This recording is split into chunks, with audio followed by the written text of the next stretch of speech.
2015, an elite DFS Army Commando unit formed to bring high-level DFS strategy to the masses. Today, hated by DFS sharks and lineup sellers alike, they continue their quest to turn Joe into DFS pros.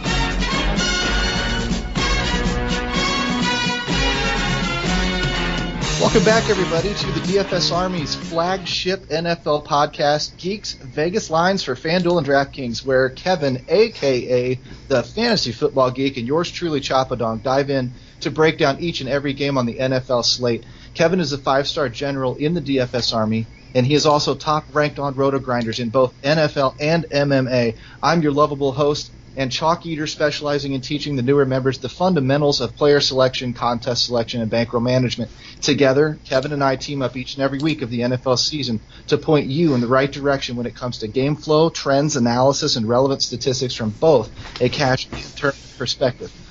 We both go by the same names in the Army and out on Twitter. Kevin's handle is @FFootballGeek, and I am @Chapadong. Feel free to give us a follow, and don't forget about the website Twitter handle @DFS Army for Army news and notes. Kevin, it is week 4. What is up? Hey, good to get past last week's craziness and move on to what I think is going to be a more profitable week, hopefully, than what it was for me last week. So last week was weird because I felt like I was on the right games, the high-scoring games, but like the wrong players, which was kind of weird. Like if you think about it, there was a bunch of high-scoring games where, like, I'll give a great example. Like, I'm a stack QB with WR kind of guy, and I definitely like Kirk Cousins a lot last week, so that kind of put me on some of his pass catchers. But, you know, Kirk Cousins went bananas. He had a great game, but, you know, Pryor and Crowder and Reed, like no one, the pass catchers didn't do well. It was Chris Thompson, baby, who did all of the damage, and like what the hell? And there was a bunch of games like that. Like you had the other one that I was really kind of proud of was my call on the Colts Browns game where it had this 41 over under, and I'm like, this thing is going to blow past this score and be a high scoring game, which it was. But the players, I guess there was the Brissett, T.Y. Hilton GPP lineup, which was great, but in general, like, you know, the Higgins, the Isaiah Crowell, and the Doyle hard hat, like none of that worked. Right. So it was just, you know, these quarterbacks running in touchdowns. It was an interesting week, definitely. Well, Brissett had a big day. It was funny because I had a buddy that I was talking smack to just before the games kicked off, and I said, "You're so lucky I thought twice about it. I about ran Brissett right down your butt in our little league." And he was like, "Dude, you totally should have." And I was like, "Nah. You know, I opted for a safer play." And then Brissett proceeds to just go off, and he calls me back, and he's like, "Man, you really suck." What can you do? Ran Brissett out there. Sure, I should. This week, it's an interesting phenomenon. Looking at, obviously, I look at DraftKings and FanDuel, and it's fascinating how different they are this week. It's actually really, really dramatic. DraftKings just jacked up salaries like crazy, and the entire slate, what we're going to have to do is hunt for value plays that have potential of paying off. It's going to be very difficult on DraftKings this week, and I don't think that one will be able to afford a lot of stud players. Certainly a pay down at quarterback type week also at DraftKings, just to save that salary wherever you can. FanDuel, on the other hand, is, you know, easy peasy. So, yes, it is. What a difference the two sites make this week. It'll be fun because I kind of like going in the same week with two really different lineup construction methods. So let's just jump right into these games, and you know, I'll save a lot of this site-specific stuff for the VIP pod anyway. Sounds good. Well, I'll tell you what, before we jump into the games, let's bring up one thing that we're trying to spread the word on from the DFS Army.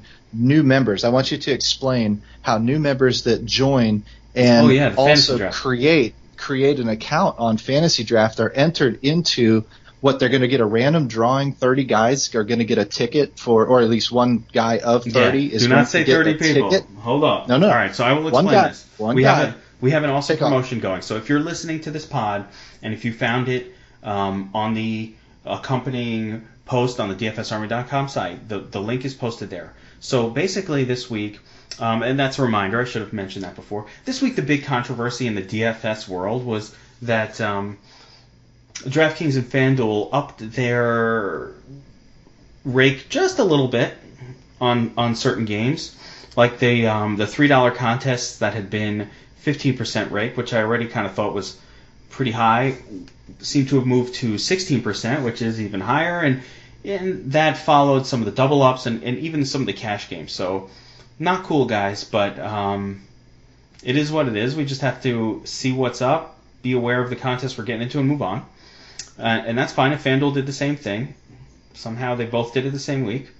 So Fantasy Draft. So what do? Of course, being the shopper that I am, I called my friends over at Fantasy Draft, and I'm like, guys, the other sites are jacking up the rates. This is a good opportunity to bring some new members over to your thing. Now, Fantasy Draft was always really cool about having these rake-free head-to-heads anyway, which is something I love. And again, if you understand math, you know how important the rake is and how important it is to minimize it for profitability's sake. So Fantasy Draft already had that going. And they said, yeah, all right, we're doing a promotion where whatever your rake is for the week, we'll just give it back to you at the end of the week, which is a promotion that they're doing now for new members. And I'm like, guys, that's all right, but if I'm a new member, how much am I playing week one anyway? $20. Like my rake of $2. That's not so motivating. So then I'm like, guys, let's do something more. So he says, all right, I'll throw in a ticket to our Carolina Millionaire Maker final. And what that is Fantasy Draft is actually doing a live final similar to the more like what the first year of FanDuel and DraftKings live finals were like, where it's only 12 people.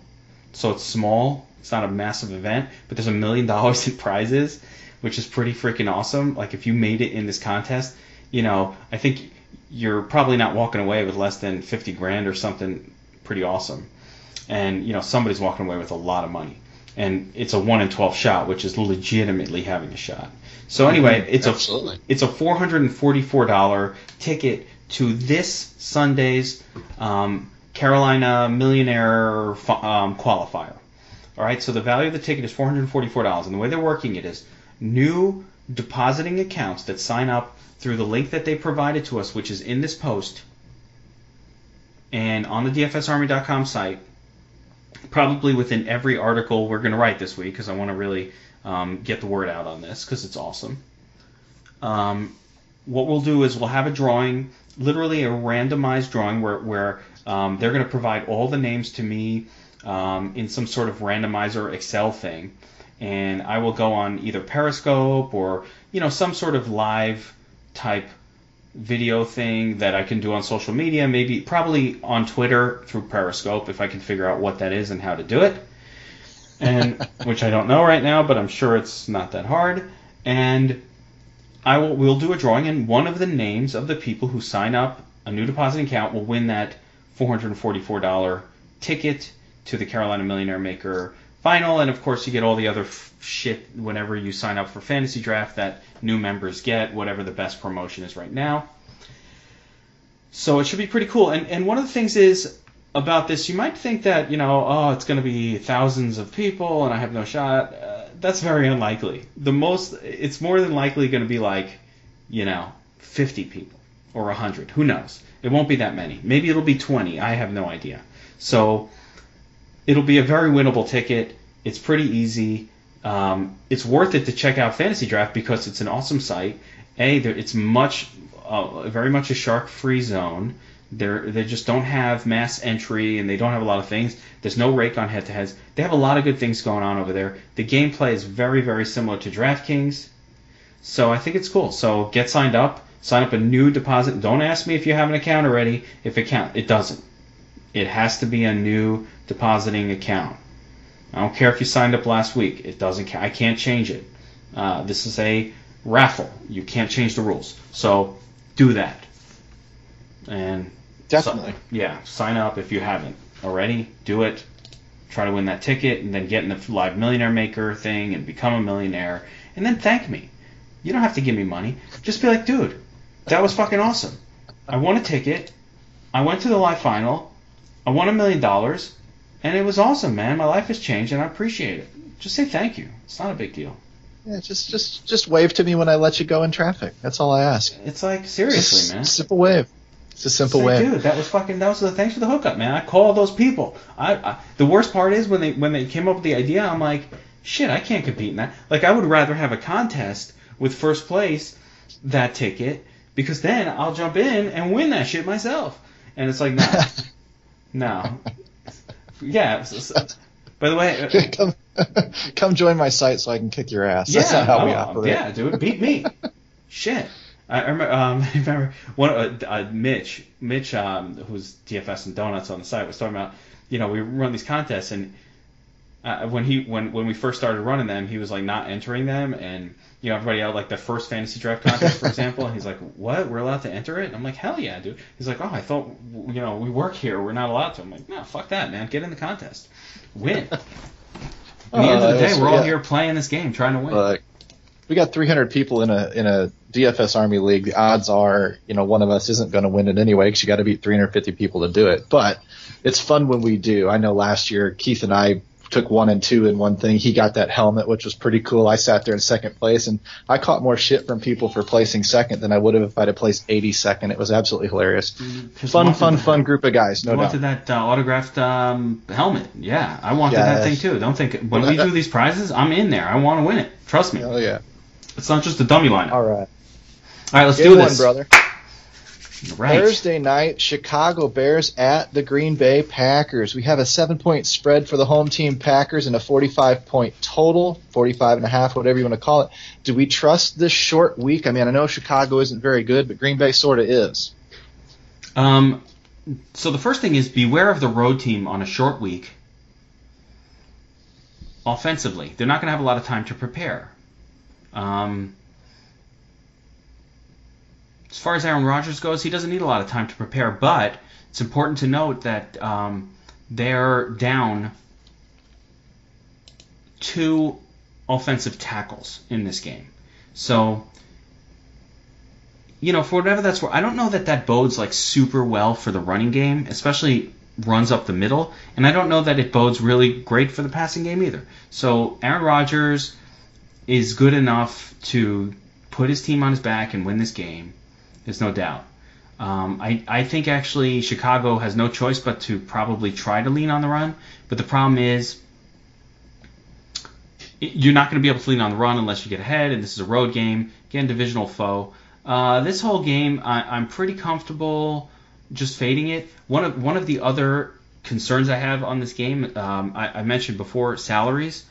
And in particular, like, Ty Montgomery is now 7,500 on DraftKings. Are you serious? That is very, very expensive for a guy. I mean, I love that he catches a lot of receptions, and if he gets in the end zone, it's great. But he's not a running back that's going to run for 100 yards most games, or even get 100 receiving yards. He's going to be more of a PPR guy that needs to get a touchdown or two. Like, he'll get 7 or 8 receptions. So he'll put up a decent score every single week, like 12, 14 points. But he's not getting a whole lot of rushing yardage. It's just the way the Packers play, which is fine by me. I don't even care about that. He doesn't get a lot of running. I mean, the last 2 games, he is averaging 11 rushing attempts and 35 yards total. What makes up for it is he gets a lot of receptions. But, you need the touchdown. Last week he didn't get the touchdown. Mm-hmm. Put up a 13. When he gets the touchdown, it's a big score. So, he's fine. But these Thursday games, they're volatile. I don't want the road team at all. on short notice. There's really no one in Chicago that interests me in this game. Certainly not for the salaries. I'm not a Jordan Howard guy, and I'll always play Jordy Nelson because he's the man and he's awesome, and I'll always play him if I get the chance. So it's not like I'm avoiding a Jordy or anything like that. I just don't really think that you need to be involved in this. I do want to play the slate though. I definitely want to play the Monday. This is one of the first weeks where I'm going to play a decent amount on the Thursday through Monday, mostly just because there's a lot of awesome games that are primetime, and these sites are now doing the main, or at least DraftKings is doing the main slate without even Sunday night now. So I just want to get a piece of those games. Mm-hmm. No, yeah, absolutely. The Monday night game looks like a good one this week, which we'll get to last. So you're going to fade. I'll take that little note. You're going to fade the Thursday game, but probably play the slate. Yeah, and I'm not going to say I'll fully fade this game. Like I said, I don't mind playing Aaron Rodgers. I don't mind stacking Aaron with Jordy Nelson. Any one of the pass catchers, Devontae Adams, that kind of thing. Like one of those guys is probably going to go off. So you're just going to limit. You're going to limit your exposure to it. Is what you're saying? Yeah, I'm not going to go crazy on this game. Again, the Thursday games tend to be a little over-owned, especially when a team that's exciting like the Packers are in it. Right. I don't see a running back here in this game that I think will go crazy, and certainly not. I look at both salary and opportunity. So I'm comfortable fading a Ty Montgomery at 7,500. But if he was 5,500 on the Thursday game, right, I wouldn't be comfortable. I'd want to play him. You know what I'm saying? But when he's like very, very expensive, then I'm like, what's the worst that can happen? He has a big game. Is it going to be a better game than Kareem Hunt or LaShawn McCoy or 10 other running backs in amazing spots this week that are also expensive? When you get burned, you get burned by the cheap player that goes off, not by the stud expensive player that goes off. So that's just a little sort of note to remember. There we go. Next game is in London. Again, we're going, I guess, London back-to-back. New Orleans Saints, Miami Dolphins, 3-point spread in favor of New Orleans, and a 49.5-point total. They're indicating a little bit of juice in this one. And, looking at our beautiful DVP chart down below, there's a lot of green on this thing. Is this Ajay with the crappy game in the Cherry matchup last week? His knee is apparently sore. Is this Ajay stuff news or noise? It's definitely news, not noise, first of all. Definitely. And what I learned last week was not to believe the Dolphins coaching staff at all when they discuss these things. There's a few teams where you have to learn you can never believe what the coach says. The Seahawks are like that. Anything that Pete Carroll says, don't listen. Last week, I think Adam Gase, right? Was that the coach for the Dolphins, said comes out and he's like, well, Ajay, we're not going to lower his workload, and he's fine. Meanwhile, today he was seen not practicing, but in some sort of a sleeve thing. The guy is not well. So here's the general philosophy with these players who are questionable all week, and don't play them in cash. They're fucking risky. Okay? If the guy's questionable, if you haven't been practicing, definitely don't ever play them in cash. That's another lesson from last week that we came away with. But I knew that already. But nonetheless, we relearned. It's not new, but you need to get smacked in the face with certain things in daily fantasy football. And one of them is and you know what's going to happen. Here's where it messes with your head, but you have to get past it. Then one time you'll say, I don't want to play this guy. He's questionable. He hasn't practiced all week, and he'll go crazy. And you're like, shit, I should have played him. But and you remember that one time, even though the other 10 times when you fully faded that person who was coming off the injury, it totally was the right move. But that one time it doesn't work. You're like, oh fuck, I should have played him. I still to this day, and it's crazy that I still remember this. Remember a game where Brandon Marshall was a game time decision. I think I've mentioned this one before because it sticks out in my head. Game time decision. It was all wobbled, slow. I'm like, I ain't playing this dude. And it must have been a primetime game, which is why I really remember it so well. And then he goes out and he catches 3 touchdowns and he has this huge game. You're like, what? He was hobbled. And the reality was, even in that game, he was hobbled. He just got those touchdowns. It was like he caught only 4 catches. It wasn't like he was getting these massive yardage plays and running all over the field. No, he just was out there as a decoy, but you know what? He happened to catch the 3 or 4 passes that he caught. It was like Mercedes Lewis last week, where he caught 3 receptions, but they were all touchdowns. So, but I still remember, oh man, I'm so stupid. I shouldn't have faded him. But really, no, you should have. And so in this case, this guy's not practicing right yet. I think he will, and it's a shame because this is like the ultimate cherry matchup. And that doesn't mean I'm not going to use Ajayi. I mean, I'll continue to pay attention to practice reports this week. And, you know, if he's practicing or, you know, then I think you can take a few shares because the game could not be a better scenario for a running back. I mean, it's the Saints. And so, good stuff, but not a cash play if he's hurt or if he's questionable all week and he's not practicing. Yeah, take Correct. a GPP shot, but in general, if a player is a game time decision in general for me, I will not play them. Even if they play, I will not play them. If you're in such bad shape that you have to wait until warm-ups to figure out if you're able to go out there, I'm not playing you. Period. And I will allow it to get burned. I will get myself burned on it one time, and everybody's gonna be like, "You fucking suck. You said not to play this guy. He went off." Okay. But the other 20 times I did it, it was the right move. That's right. So you just keep on doing it, pal. The guy that goes, "Oh, you fucking suck." Just keep on doing it. They're going to say it, and you know, everybody wants to break your balls if you're wrong about anything. And that's fine. That's the nature of the beast. But certain things, just like in trading, you have to have discipline. You have to have patterns that you do. And that's a pattern that I do. I try to do it all the time. Sometimes you forget, but then I'm like, oh yeah, then you make the mistake, and then you're like, oh yeah, that's why I do that. And that's why I didn't. Again, that's why I really hadn't played Odell Beckham the first couple of weeks. You know, that other game when he played, I'm not going to play that guy. He's just coming off.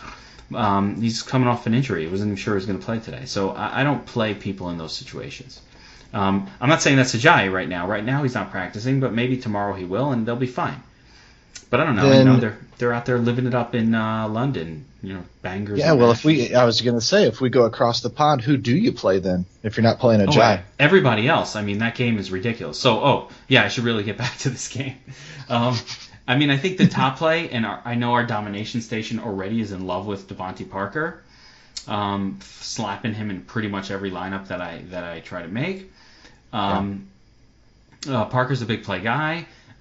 You can play Jay Cutler, right? But yeah, you could play him here. Jarvis Landry is in play. On the other team, on the Saints, all hands on deck. Mike Thomas should have a big game.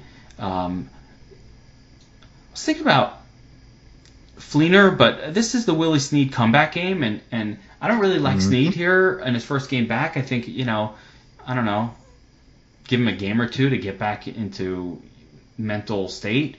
But you got to like Thomas here. You got to like Drew Brees just naked. I'm not going to be super high on Fleener. I'm generally not very high on any of the running backs for the Saints. But again, we saw last week, the Dolphins are a bad team. Their defense is not good. You don't lose to the Jets. Like, a good team doesn't lose to the Jets. A medium team doesn't lose to the Jets. A bad team does, and they're a bad team, just like the Jets. So, they can stink it up at any time. But what happens when two bad defenses go up against each other is sometimes it's just a scoring bonanza. And I think this game can go that way. I think it's just be like wide open football. I think it's like this game, they're in front of the London crowd, it's the Brits. I could see them kind of like, not purposefully, but kind of treating it like the Pro Bowl. Where it's just like, no defense is even being played, and there's like Michael Thomas could have like 3 touchdowns. And, push him out of bounds. But if he goes down the middle of the field, let him have it. Let the London fans cheer, let them enjoy themselves. Look at him run. Yeah, look at him run. Look at him run. There you go. So it's kind of like two really bad teams that are going nowhere this year. He's faster than our football. Let's put on a show. Let's put on a show for the Europeans. Listen, they've had a hard time in London. So basically, the main players, you're calling all hands on deck. Yeah, there's no There's outside literally of the no running backs. defense. It's not like you can look at these two teams and say, oh, well, this defender is very good, so, no, there's none of that. They're terrible in all aspects, both of In other the words, teams. get pieces of that game. Yeah, and I think, for some reason, I feel like these games are sneaky. Like, these London... Now, people... Do you think anybody had a piece of the Jaguars' offense last week? Not really. No. It was the Sunday morning. This one has a 49-point total, though. I think more people will be interested in this game based on that. It won't go under the radar in that sense, but what can you say? There's no bad plays here. Right. Even Mark Ingram, and I don't think I ever play Mark Ingram. Let's see what Mark Ingram's done. This year. He's just a player that I never ever use, right? But he's probably caught a few passes. He's probably ran a few. That's about let's take it. a look. He's in a three-headed committee. It really makes it tough when a two-headed committee is bad enough. You add in, Adrian Peterson. I don't even know what he's doing on that team, but Adrian Peterson, and it just makes it ugly. So last week was his game script perfect week for Mark Ingram, right? You can't ask for better. They're at Carolina. They're commencing the ass whooping. They're up huge. You're figuring, give it to your, main back and just let him, give it to your bruiser and let him do his thing. Well, he ended up with 14 carries, 2 receptions, a 10-point game on DraftKings. That's not doing it for me. This guy scores 10, 12 points every week. I do like that they use him a little bit in the passing game, but, Kamara's there also being... it's just too many people on this team. I don't even trust him in GPP. I don't really see where the upside is. Like, Mark Ingram will have one game where he scores 30 points this season, and after that, if you have him on your season-long, trade his ass. Good luck timing it. Yeah. Let's power through. Let's move to the Sunday games back over here on the correct side of the Atlantic Ocean. How about that? There we go. Sunday at 1 o'clock. The lead game looks like Carolina at New England. And see, this is one of those weird ones. Carolina at New England. New England's an 8.5-point favorite at home, 47.5-point total because New England has obviously struggled defensively a little bit and given up some points. I've heard a lot of buzz this week about Cam and how New England allows points to quarterbacks and stuff. If there's ever a spot to play Cam, it's here. But can you? No. Definitely I can't. not. No, and first of all, bet on New England. If it's that spread is way too low. The Panthers are a complete mess, and it starts at the top with Cam Newton. He is not. I don't know. I don't want to say himself because I don't know if that's what I would say. I just think he's not there yet. It's shoulder. He's not running. He's not scoring a lot of touchdowns. He's not throwing for any kind of accuracy. So to me, it's Christian McCaffrey or bust in this one. I don't have any designs on any other Panther. I don't know about you. 100%. This entire team is a disaster. And again, Cam Newton looks like shit out there. He's not throwing with any zip. What little accuracy he had before the injury seems to be gone. He's floating him. Yeah. Christian McCaffrey is a decent to quality, maybe GPP. I'm not sure if I trust him in cash at his salary level. Let's see. I don't trust him in cash because that silly Jonathan Stewart hovers around the goal line. I mean, he's not making his points scoring touchdown. This guy's making his points with receptions and yardage. Correct. He might get a touchdown in there. He's a GPP play for me. But I do like that they absolutely will target him a lot in this game. So, but it's just tough to pay again. 6,800. It's hovering very close to some. This is just a tough week for salaries on draft. Is that who Belichick game plans out of the game? I mean, who else is he going to game plan for? Devin Funchess? That's what I'm saying. Like, there's no one else. Yeah. Rest of them are hurt, and Cam's throwing it into the upper deck. So, Cam can't complete a pass. They don't have a tight end. Kelvin Benjamin's probably not going to play. That means you're talking Devin Funchess and Christian McCaffrey is the only two offensive weapons on this team. Mm-hmm. So I don't really think it's so hard for a defensive coach to figure this one out. I don't like anything to do with the Panthers this week. I would bet on. It seems like almost like too easy to bet on the Patriots. Why is that spread so low? Like, who's betting the Panthers, right? But nonetheless, there it is. Now, on the Patriots side, I actually don't expect a repeat of last week. And so this is very, very important. People looked at last week, well, the Patriots were a big spread, and, they thought, there was this thought, oh, we'll play Gillislee, Pats take a big lead, and they'll go to the run. The game just didn't play out that way. The Texans actually came in, played really well, made it not just a game of it, but a nail biter of it. And the Patriots were down at one point, so they were all you ever want is Tom Brady to be down. Okay, if you want a fantasy points explosion, just put Tom Brady at a deficit in any game. The sooner the better. If I have Tom Brady as my quarterback, the one thing I'm rooting for is the other team to score. Because when that happens, he comes back with a fury. Okay? And it happens every single time. I don't ever recall a game. I'm sure it's happened, but I rarely recall a game where some team takes an early lead against the Patriots and then they just, fold up and die. That's just like that has not happened during the Brady era, outside of, again, maybe a couple games where they literally had no wide receivers healthy. So the problem here is I don't see any possibility of Carolina making a game of this. I think it's an easy game for the Patriots. The Panthers will have little to no resistance. I like Patriots defense here.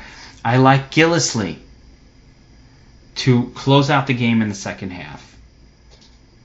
Always a GPP only, not a cash play, but nonetheless, yes, I don't buy that Carolina's defense is good. Sure, they're okay when they're at home, but they're going to break in this game because their offense is going to be so inefficient that they're not going to be able to stay on the field, and the Patriots' offense is so efficient that it's going to break the Panthers' defense, or at least that's the way I'm playing it.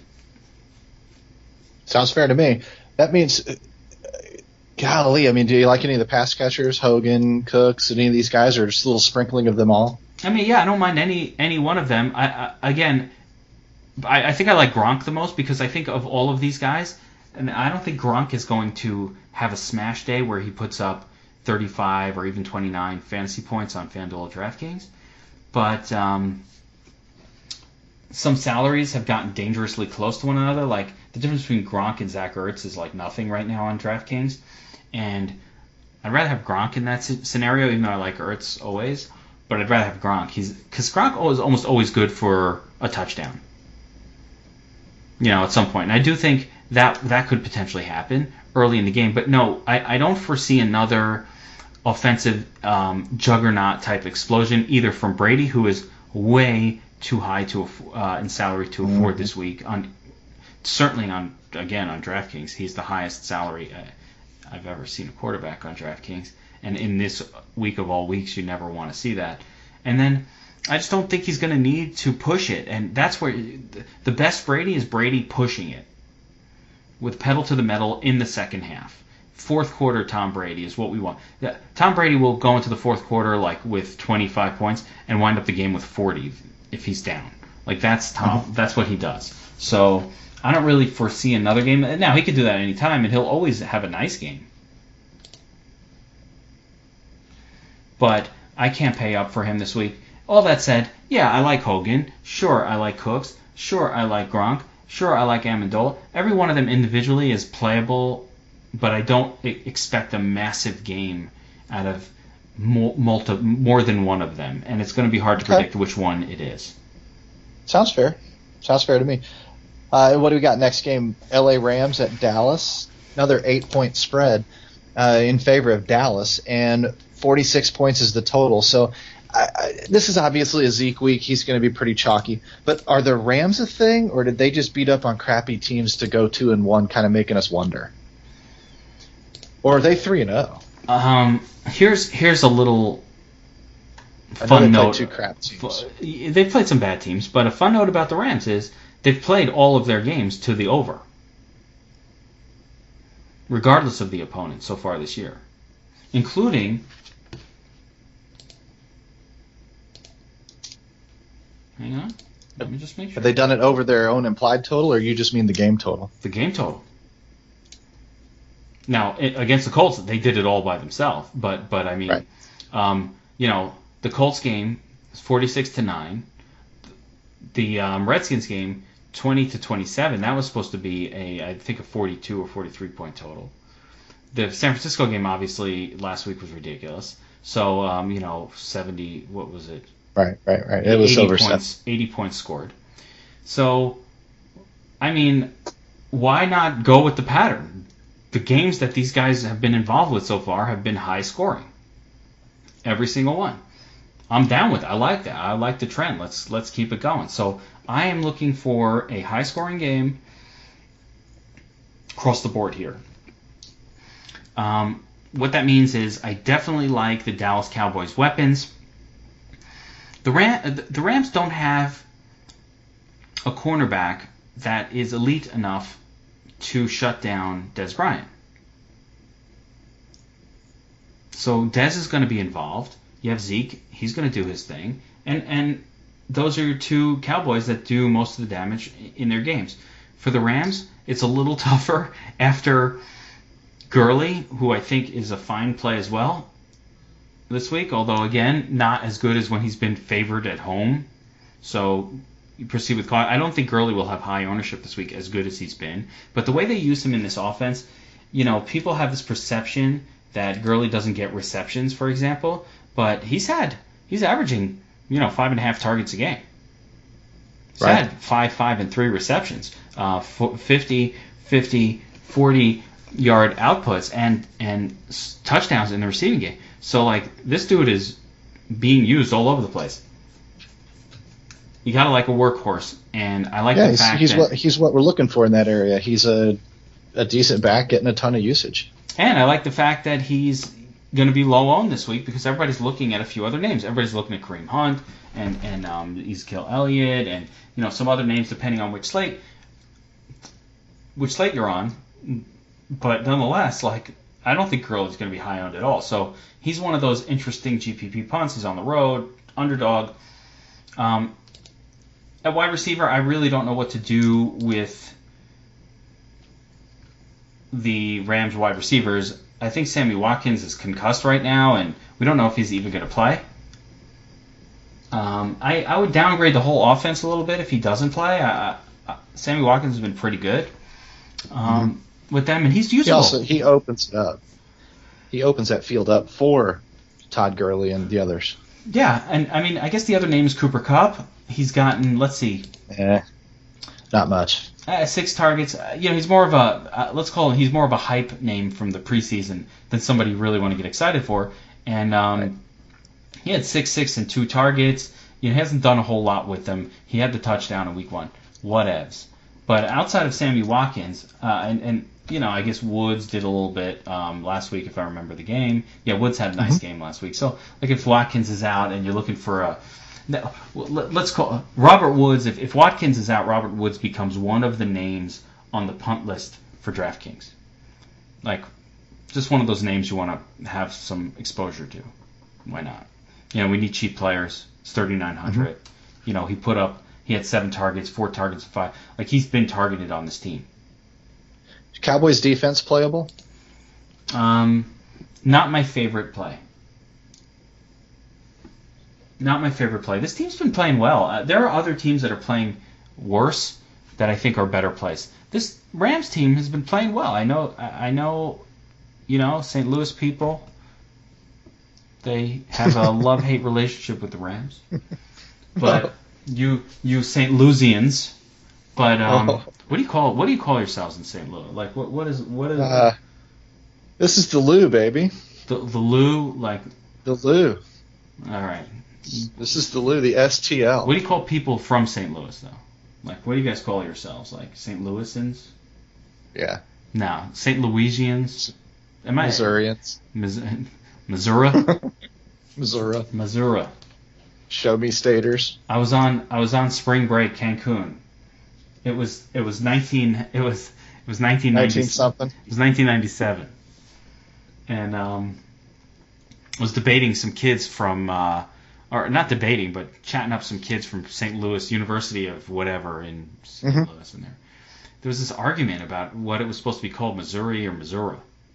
And apparently the redneck ones call it Missouri, but like the city folk call it Missouri. That's what we get walked away with that time. I was like, oh, okay then. It really made you just want to fly right over, didn't it? No, I'm such a douchebag that they're talking about how like the city people say this way and the country this way, and I'm such a dick like from New York. I'm sitting there thinking like, do these people actually think they're from the city? They're all fucking country bumpkins to me. Like it was all the same shit. I was like, oh, you guys are making money. It's like, yeah, no, sorry.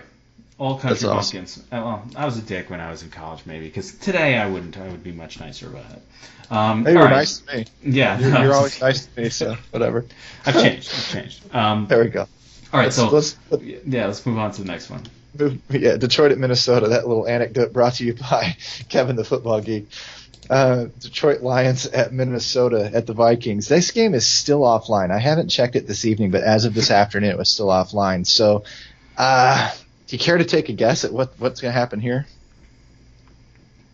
My assumption is Bradford won't play. What do we care if Case Keenum gets 330 yards and like 8,000 touchdowns again? Well, if he does, but I mean, can we really count on Case Keenum doing that a second time? So this is tricky. It was easy to, when Bradford went out the first time, it was comfortable. We're like, all right, fade this shit and be done with it, right? I told everybody, get Diggs and Thielen out of your lineups. They're not a good play.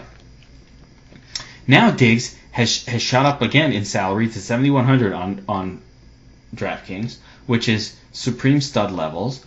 And Case Keenum is still Case Keenum.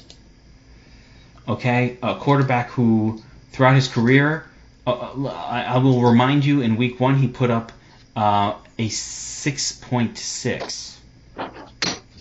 So this is a quarterback who is capable of a horrible game.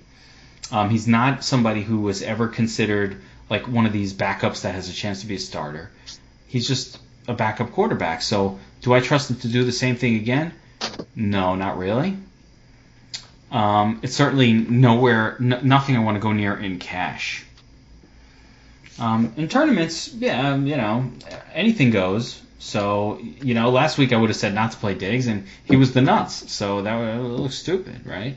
I like Thielen's pricing a little bit better, his salary. He did have a very quiet 98 receiving yards last week. Diggs kind of got all the hype, but Thielen had a nice day too. And so, like, if you need, I don't know that I'm going to really go back to the well on this one. But that said, I think the Lions aren't such a great team that I'm scared of them. And I like the fact that the Vikings are at home again, where I think they'll play a little bit better. And, Dalvin Cook is certainly not in a bad spot here as a workhorse back. Last week, I feel really upset about the fact that last week, the domination state, our optimizer and our projections loved Dalvin Cook. He was in every lineup. And I looked at that and I was like, what's Cook doing in here? Case Keenum and, But it was because he was a value play. He was going to get a lot of touches. He was cheaper than other running backs at $5,900. Now, he happened to have a pretty awesome day, but even if he didn't, I'm looking back on it, I totally understand why he projected so well. Even without the quarterback in play. And I thought it was one of those, maybe the projection methodology was expecting Sam Bradford in there. But in the end of the day, no. It was just looking at how many touches he was going to have. And the fact that his team wasn't like supreme underdog. And he was at home. So, same scenario this week. I think Dalvin Cook could have a big week. Or at least a good week. And why not the rest? And as far as the Lions go, a lot of times when teams travel to take on the Vikings, you really have to just pay attention to Xavier Rhodes and who he's going to be covering, because he's going to push the targets away from whoever he's covering. One would assume he's going to cover Golden Tate. But Golden Tate's kind of a hybrid player. It's hard to know that for sure. But I do think he'll be on Tate when Tate runs normal patterns, and he will be able to limit him. I think Xavier Rhodes is the best cornerback in the league.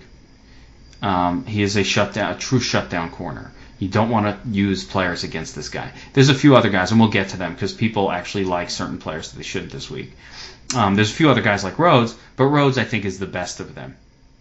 So I'm not going to touch Golden Tate here, and without Golden Tate to throw to, Matt Stafford is not as interesting. I'm not touching this Lions offense at all. Fair enough to me. I didn't really have any written down myself, but no, not touching.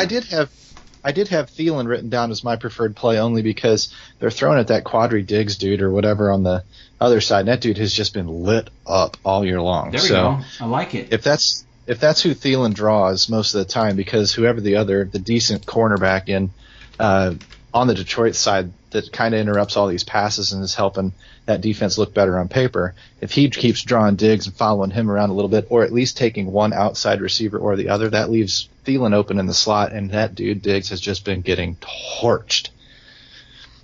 So I like the sound of that. And again, I don't mind Thielen. Thielen is under the radar. I think he's going to be lower owned than he should be. Everybody remembers the big performance by Diggs. Nobody realizes, Thielen also put up 100 yards last week and had a bunch of receptions. He did fine. So, there's definitely some appeal to that. Yeah, it's something to dig into. I know we're looking at putting some wide receiver cornerback matchups on site. So when we get those, that would be something to look at. It would be one of the first things I'd want to go look at to verify.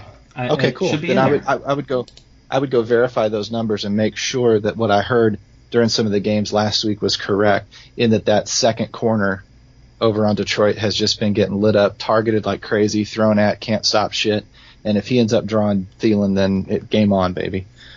Absolutely. So, at any rate, let's move on. Tennessee at Houston. Maybe we can make up a little bit of time here.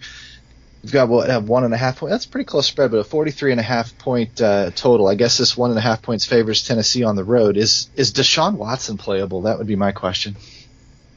Yes. Yeah, I don't see why not. Playable in all formats. I one of the things I like about Deshaun Watson is not that he's a big play guy, but he does do a little bit of running with the football. And also, it's very easy to pair him up with DeAndre Hopkins because that's who he throws to on almost every single play. So, I like that clear-cut stack. And the other thought of it is, if you're going to play DeAndre Hopkins, who's not super expensive yet, soon to be, but not yet, you might as well play him with his quarterback because, again, if he has a shitty game, then you ain't winning a GPP.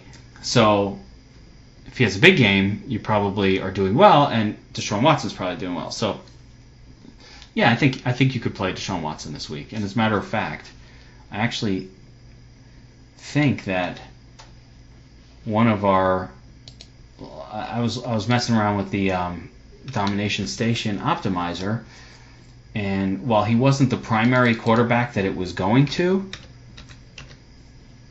I believe he showed up in some lineups. Top optimized lineup. So he was there, especially on, again, DraftKings this week, where you absolutely need to save money somewhere. You cannot put together just a reasonable lineup with an expensive quarterback. Deshaun Watson shows up a lot. So that's something very important to sort of keep be mindful of. He definitely shows up. Look at the Choppadong bringing value to the podcast. That's what I'm saying. Hell yeah. Who else you like from the game? All right. Like Rashard Matthews or these guys? Rashard Matthews is value play every single week, and sure. Now that said, teams don't do very well against the Texans defense, so it's going to be pretty rare that I'm targeting a road team at the Texans. Anywhere. Outside of like some value play that seems to stand out. So no, I'm not taking Murray, and I'm not going to be on Derrick Henry or Delaney Walker. Probably not. My favorite plays, I don't like Lamar Miller. I'm hearing a lot of his name this week. I don't understand it really. He's now in a full timeshare, pretty much with Foreman. So I don't like that. No, I like Watson to Hopkins. as a very simple stack, home team. They throw to Hopkins nonstop. And again, I wish Miller was still the workhorse because it'd be a good spot for him. But, I mean, if you look at his past few games, he's just not getting all of the carries or anywhere near a full workload. So I don't... He hasn't done much in 2 seasons when he has been getting that workload. So take that workload away, and it's just like bad news. I mean, so I'll let everybody really else dumb people were drafting him way too high. I did not draft him anywhere. I would agree 100%. My season long, I was like, whoa, okay, but whatever. Thanks for the $20. Jacksonville at New York. Jacksonville, here we go again with these freaking Jets at home where the Dolphins couldn't do crap against them. This, to me, being a 3.5-point road favorite again with Jacksonville coming into town and a 39.5-point total we don't usually target, I still look at this as a massive spot for Leonard Fournette, being that's like all they want to do is hand the ball to him. I don't even think that Blake Bortles threw the ball but 25 times last week. It wasn't much. Pretty efficient when he was doing it. True. He was completing those passes. Yeah. I mean, listen, this is not the same. It's the same and different as last week. The same in that, yeah, we have another road favorite going to see the Jets. The difference is this is not a division foe. Jacksonville's actually looked pretty good this season. Quite good in their 3 games. Particularly defensively, right? They destroy the Texans week 1. I mean, throttle them. 10 sacks. Throttlings. This is pretty ugly. Yeah, and they were on the road. Then last week, they throttle the Ravens. In between, they have a hard-fought game against a division opponent in the Titans, and they actually take the loss. Okay. Now, the Titans are a bad matchup for... Doesn't matter. They take the loss. All right. But what have we learned about the Jags? They're not a bad team. They're actually... I'm not going to say they're a good team. They're not a bad team. And they're a good defense. The Jets are a bad team. Now, last week, the bad team beat another bad team in the Dolphins. They suck at everything, right? They're just not good across the board. They're also a divisional foe, and we see this time and time again every single year. Divisional opponents play each other differently than other teams. Don't ask me why. It doesn't make sense. I know. I get it. But this is sports.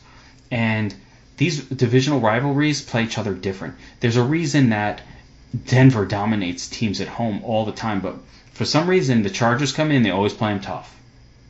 Always. The Chargers are moving up and down. Like it's always like these high scoring. And you're like, what the hell? Denver defense stifles everyone. But somehow, the Chargers just know how to play them. They're not scared and they're not scared. And they know how to play them. And it happens every single time. Then another team comes in that's probably a better offensive team, like the Dallas Cowboys, and they can't move the ball at all against Denver. And you're like, well, what the hell is the difference? Well, it's because the Chargers play these guys all the time. They know how to play them. I think that was a lot of the phenomenon with the Jets, Miami. Divisional opponents just... Even in the worst year, yeah, I'll actually give you a little Saint Lunatic. Oh, there we go. I got it. I just nailed it. It just popped in my head. Just busted off a little Nelly. Yes, a little Saint Lunatic, example. See, I didn't remember that earlier because I'm white. Yeah, like seriously, come on. I'm asking you what St. Louis people call each other, and you're sitting here like, oh shit, I need to come up with something. Like, don't you have a fucking name? All right, don't even worry about it. Out here in the county, we don't. In the city, they might. Yeah, I will tell you, I've played poker with Nelly. That was pretty cool. Online, like how'd that happen? No, like legit at the casino. I'm playing with one of our news anchors on Channel 4, and Nelly walks in, and this guy goes, "Check this shit out." And I'm like, end up talking to these local celebs, and I'm like, well, here's a little pee on me with $200 sitting on the table. Nelly walks in, splashes down like $30,000. I'm like, yeah, I'm not going to last very long. That's awesome. No, I take his money. He doesn't care. He's got lots. Didn't happen. He's a pretty good poker player. Wait, let me get back to my football analogy. Yeah, sorry. Remember how the Rams always would suck, but somehow they would play their divisional foes really well and like beat Seattle. They beat Seattle. They beat 3-12, but they beat Seattle. They beat Arizona, and they beat basically they'd only have wins against their divisional foes and teams that same year, like where Arizona and Seattle were in the in the playoffs, going to the championship, the whole deal. That's what happens with divisional. They play each other tough. This is not a divisional foe. These are the Jags. The Jets are not going to. I get that they're at home, but I don't think the Jets are going to put on some incredible performance here and all of a sudden not be horrible. That was reserved for the Dolphins. This week was going to get back to normal, which is, again, Jets not playing super great. The Jaguars coming in, having a very good defense, having a seemingly now efficient offense. And the most likely scenario is they're going to put the beat down on the Jets. So, again, this is a week where we need some salary savings. And my favorite player in this game on DraftKings is Marquise Lee. He's getting a nice volume of targets, more so than Hearns. And I think eventually he's got one of these weeks he's going to break one. But he seems to have a reasonably okay floor in these games. Like, last couple weeks, 2 weeks ago, 12 targets, 7 catches. Last week, 7 targets, 4 receptions. Now, you'd like to see him do a little bit more in that throttling game that they did last week, but Hearns didn't do that much better. 3 targets last week. Okay? 7 targets the week before, 4. So Hearns is maybe even a little less involved. I don't mind Hurts either, though. I don't mind either one of these guys. We need to find salary savings somewhere. Certainly Fournette. I'm not going to play Blake Bortles. I'm just not a glutton for punishment, so I'm not going that far. And these wide, you might say, well, how come it was okay to play Kaiser? Deshaun Watson. I can't have that many Deshaun's in the league at the same time. It's very confusing for me. Deshaun Watson with DeAndre Hopkins, and the reason for that is, aside from the fact that Watson does do some scrambling and get you some points there, is because the difference is I'm paying up for DeAndre Hopkins. When I pay up for a semi-studly wide receiver and he has attached to a low-cost quarterback, those are stacks that I like, especially in my GPPs, because I know that I'm not winning any sort of tournament if one of the expensive plays on my lineup doesn't have a big day. Every single particularly expensive spot has to bring value and have a big day, or I'm not winning anyway, so then it doesn't matter. So you might as well pair that guy up with his quarterback, especially when the quarterback is cheap. And now I assume you're not taking any Jets at all, so we can probably bury this one. No Jets. I did take a glance at the clock. Our show clock's sitting at about an hour, so we're about halfway through. We need to pick it up. Cincinnati going to Cleveland. This game is 40-point total, 3-point road favorite in Cincinnati. I'm hearing a lot of Joe Mixon, but I'm really wondering, does A.J. Green go back-to-back with good weeks? Yeah, I think both of those things are going to happen. I think A.J. Green has a big week because the Cleveland defense doesn't put up much resistance, and I think that this is the Joe Mixon breakout game, potentially. So the thing that's scary about DFS is when you never saw somebody do it yet, you're nervous that maybe they'll never do it, right? And that's the Joe Mixon thing. It's week 4. We haven't seen him have a big game, so, maybe he doesn't have it in him. But obviously they weren't using him the same. Last week, a definite change happened.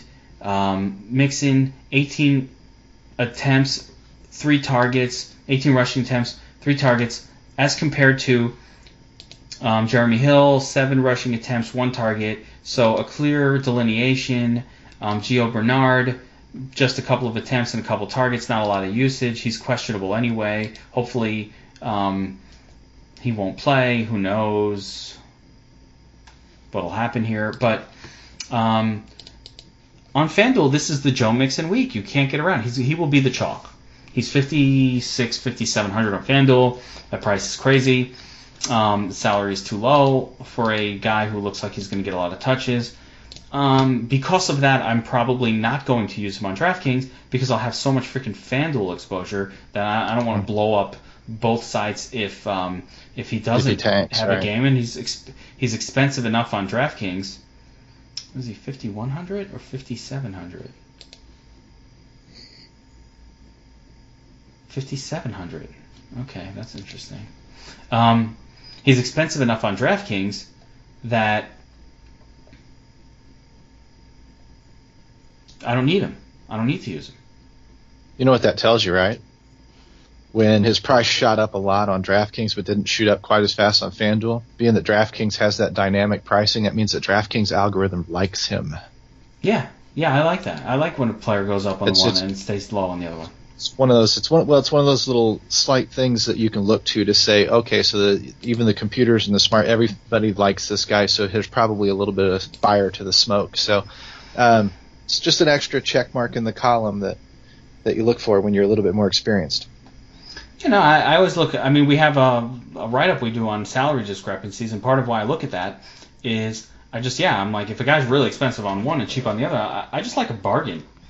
I feel like I'm going to the market in Morocco and trying to buy.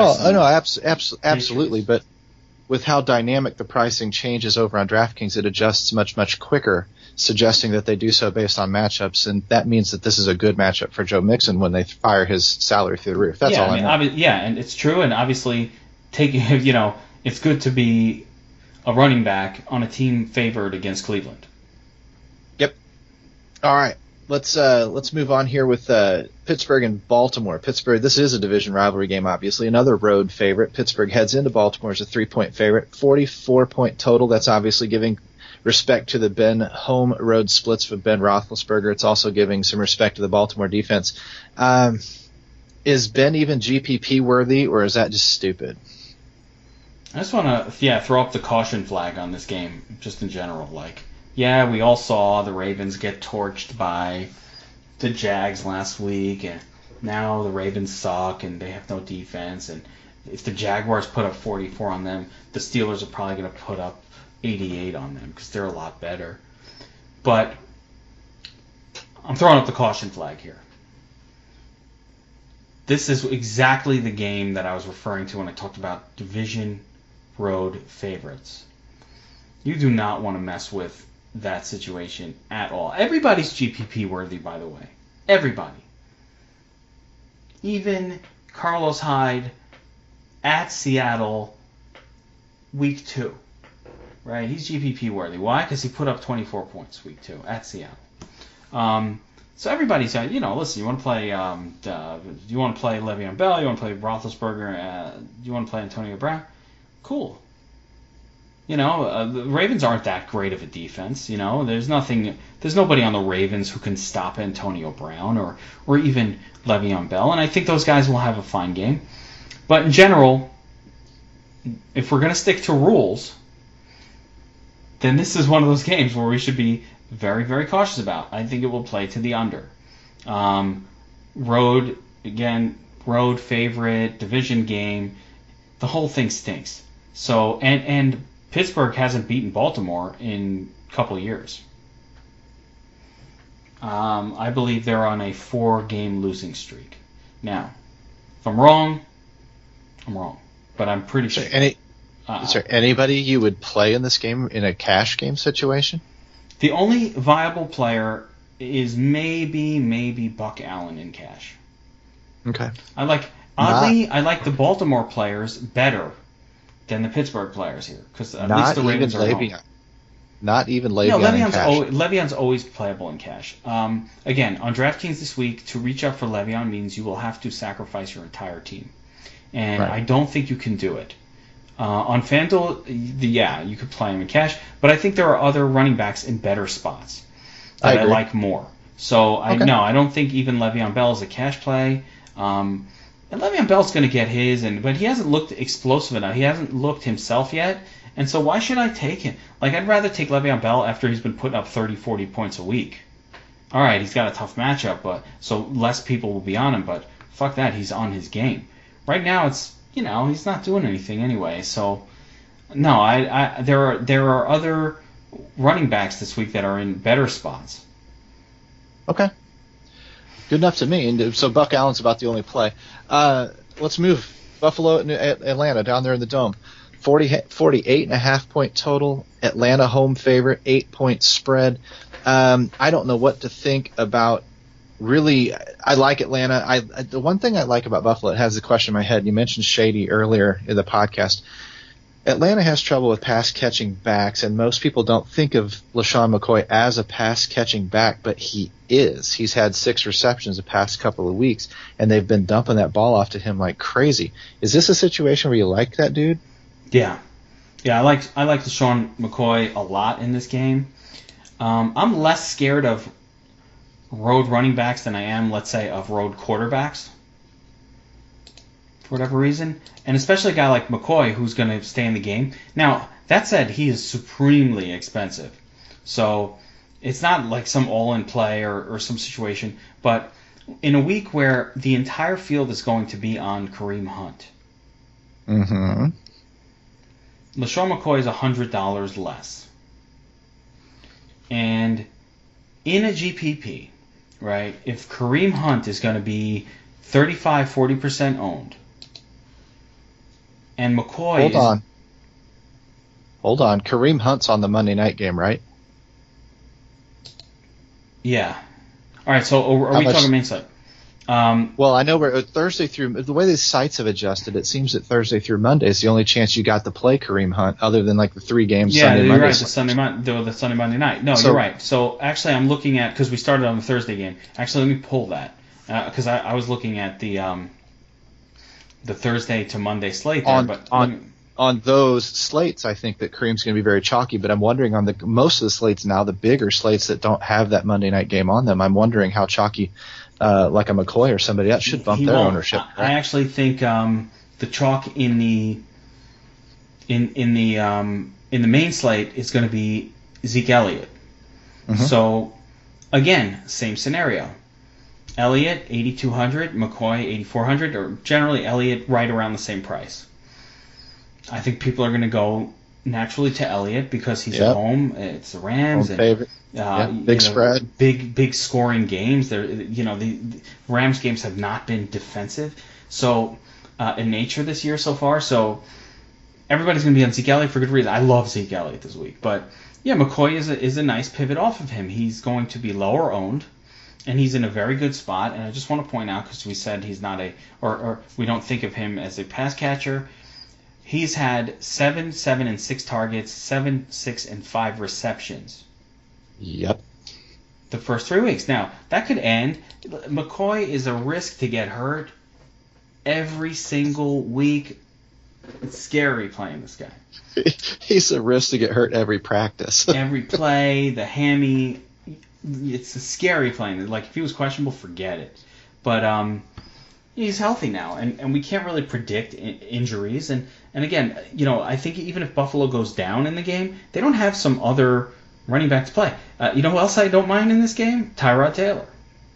Again, I don't love road quarterbacks, but Tyrod Taylor in a week where we need to save some money, a quarterback. I mean, he's cheap. He's on he's 5,300 on DraftKings. He's taking on a team that is going to score a lot and put pressure on you to score also, and B, not very good at defending anything. So why shouldn't he do what he normally does, which is put up 16 to 17 DraftKings points, not have a big game, but not hurt your team, give you cash value? Tyrod Taylor's playable. Okay, so I usually call a gun to the head, usually on a podcast. I'm going to call this one a finger gun to the head. It's not quite as severe. Tyrod Taylor, Deshaun Watson, or what's his name, Kaiser? Which one would you prefer to play? I think in cash game, it's between Watson and Taylor and Tyrod for me. I'm going to lean Watson, but I don't mind Tyrod Taylor at all. And Kaiser, I'm definitely not playing this week.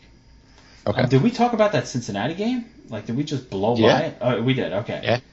Yeah. My one point I want to make about that game, because I felt like I was going off on Joe Mixon for a while, and I feel like I want to go back to that one real quick. We'll do it. With Kaiser. Kaiser. Podcast. the Bengals defense is good. And I've heard some people talking about this is another scenario like last week where the Browns blew up against the Colts, and maybe that's going to happen again. I've seen like some thoughts on that because it's a little recency bias.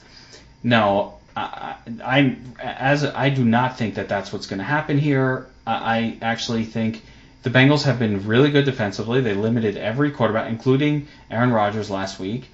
And I think they'll do fine here. I think actually Bengals defense is in play. And I don't really see a great path for Kaiser to have a great game. So I like the Bengals weapons. I like Mixon and A.J. Green and even to a much lesser extent Andy Dalton here, just because it's the Browns and they suck defensively. But I don't really like anyone on the Browns. So I wanted to go back to, in case I didn't mention that, because I felt like I need to say, don't play anybody on the Browns, or I won't be playing anyone on the Browns. You're good. Yeah, nice. All right, so what's next? Well, Buffalo and Atlanta. If you wanted to finish with Atlanta stuff. Okay, yeah. So on the flip side, Buffalo's been a stingy defensive team, and if you think that LaShawn McCoy has a big game, right?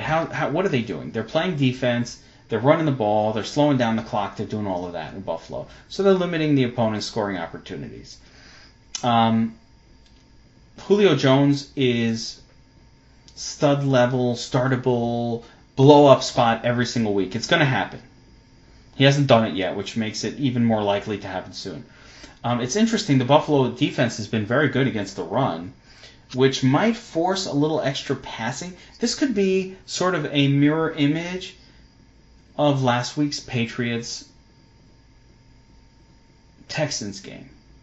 So let's picture a game script that follows the Texans game script, where Buffalo comes in, they're playing good defense, they get a quick score, all of a sudden Atlanta's reeling, they're pushing, they score. Buffalo, it becomes this high-scoring game. Well, a lot of defense being played, especially against the run. Like last week, a lot of what happened was the Patriots could not run it against the Houston defensive front, so they had to throw a lot. And and of course, Houston's putting pressure on the quarterback. They get an interception here or there.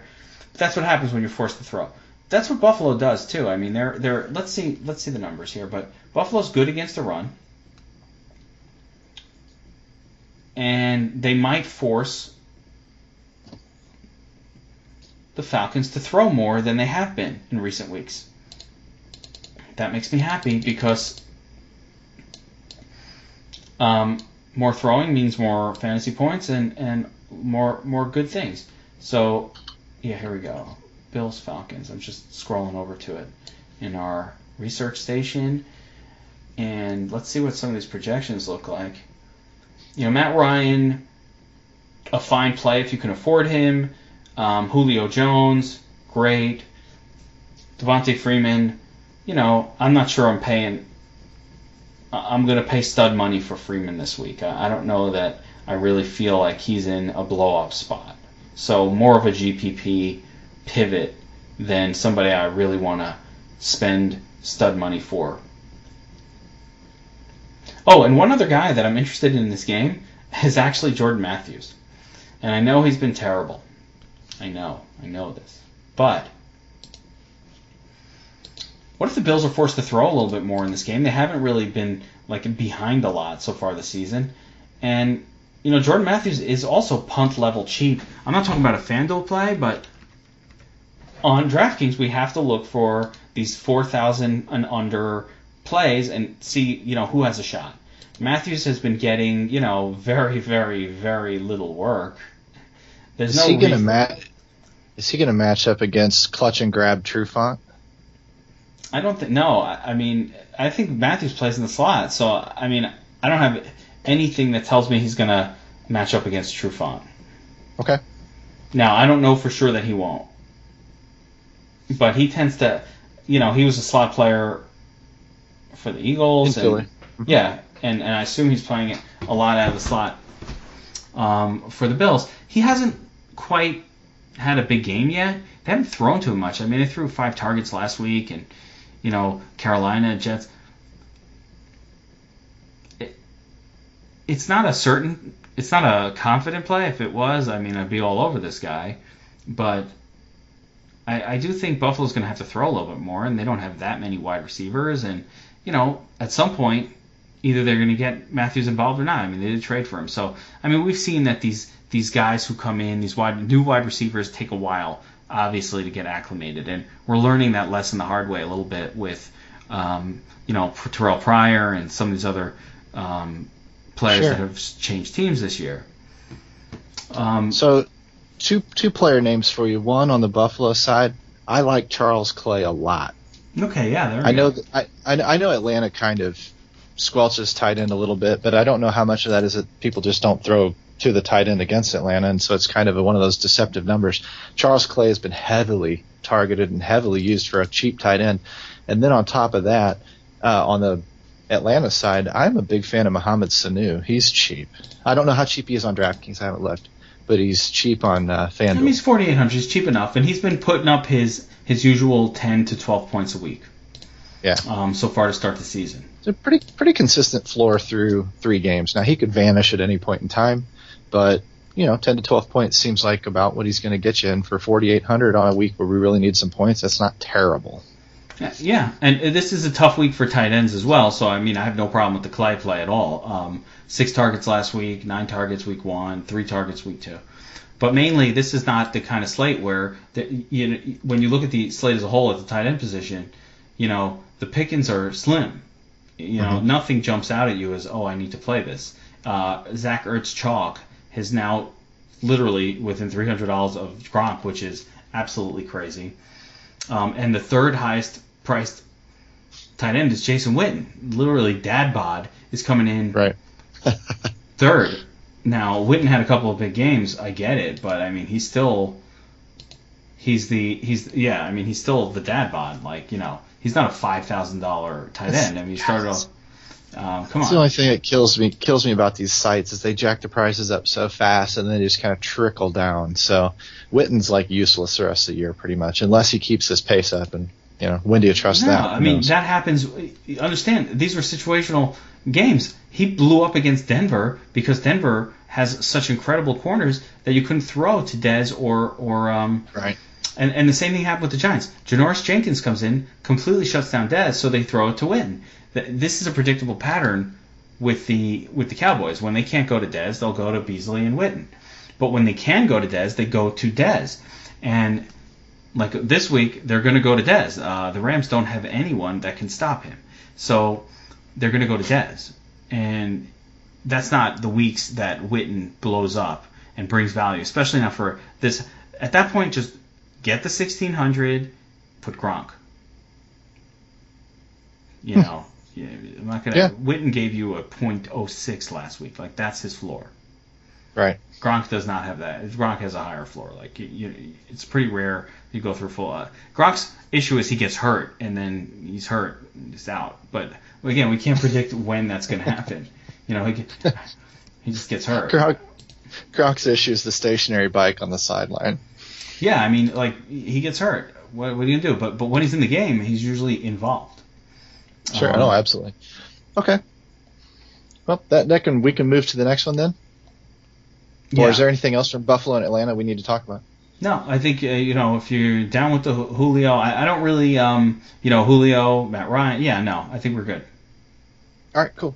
New York Giants at Tampa Bay Buccaneers. Buccaneers 3-point home favorite. Game total 44 points. All right, this time the real gun to your head: Odell Beckham or Mike Evans? Odell, all day. There we go. It's not even a gun to my head. Mike Evans is going to be covered by Janoris Jenkins. Janoris Jenkins is not quite Xavier Rhodes level, but he's very close. He is a shutdown corner all the way. I expect Jenkins, again, he's supposed to be healthy. He's practicing. He missed the last, I think he missed game 2 weeks ago. I don't know if he played last week, but the Giants are not a team to be trifled with as far as the number one opposing wide receiver because, again, they shut that position down when Jenkins plays. And that's Mike Evans. We saw this last week when the Bucs went to Minnesota,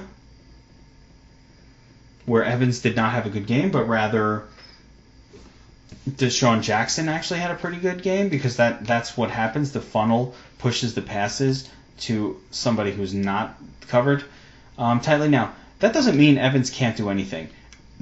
Winston is going to force him the ball regardless. And he can eventually, pull a few passes, and he might even catch a touchdown. But in general, I don't think it's a blow-up spot. And I don't spend up for players to give me a reasonably, conservative performance. Right. Yeah. I'm looking for blow-ups out of my $7,400 guy.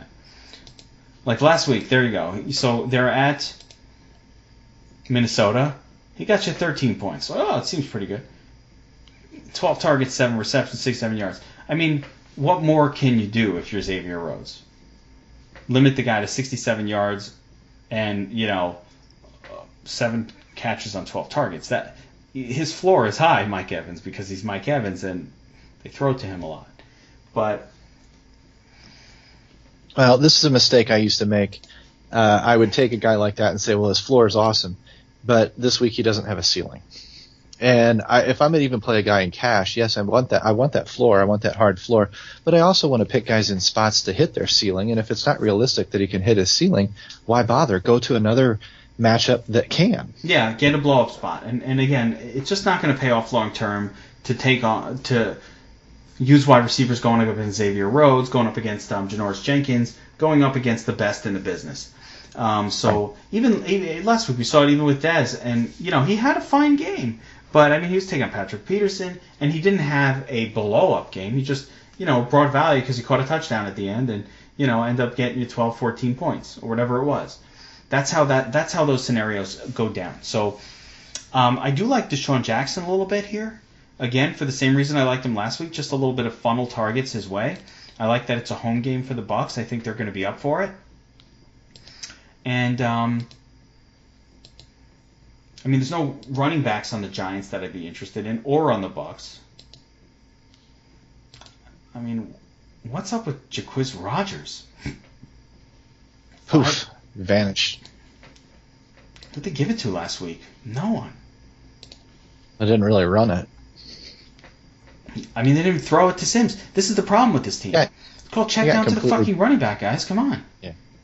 Well, they got completely game flowed out of any running backs. You'd think they'd dump some off, but no. This is the difference between these teams and other teams. Correct. You can, if the Chargers are down by 21 points, they got Gordon in there. They're throwing it to him. Check down. Boom. That's how they're moving their offense. But the Bucs don't do that. Or at least they didn't do it last week. I laugh because this reminds me of one of those little GIF files that I posted on Twitter today. It was Aaron Rodgers looking over the sideline going, stupid fucking call. Stupid fucking call. And I can promise you that that's what happens in these scenarios when you don't use those check down running backs. It's play calling. What are they doing? I never understand. This is the whole thing with the Panthers, too. They never check down to them. Now they're doing it because McCaffrey. But before that, they never checked to the running back. Like, right. You had D'Angelo Williams on the team. Throw it to him. The guy can catch. They never did it. Yeah. They never did it.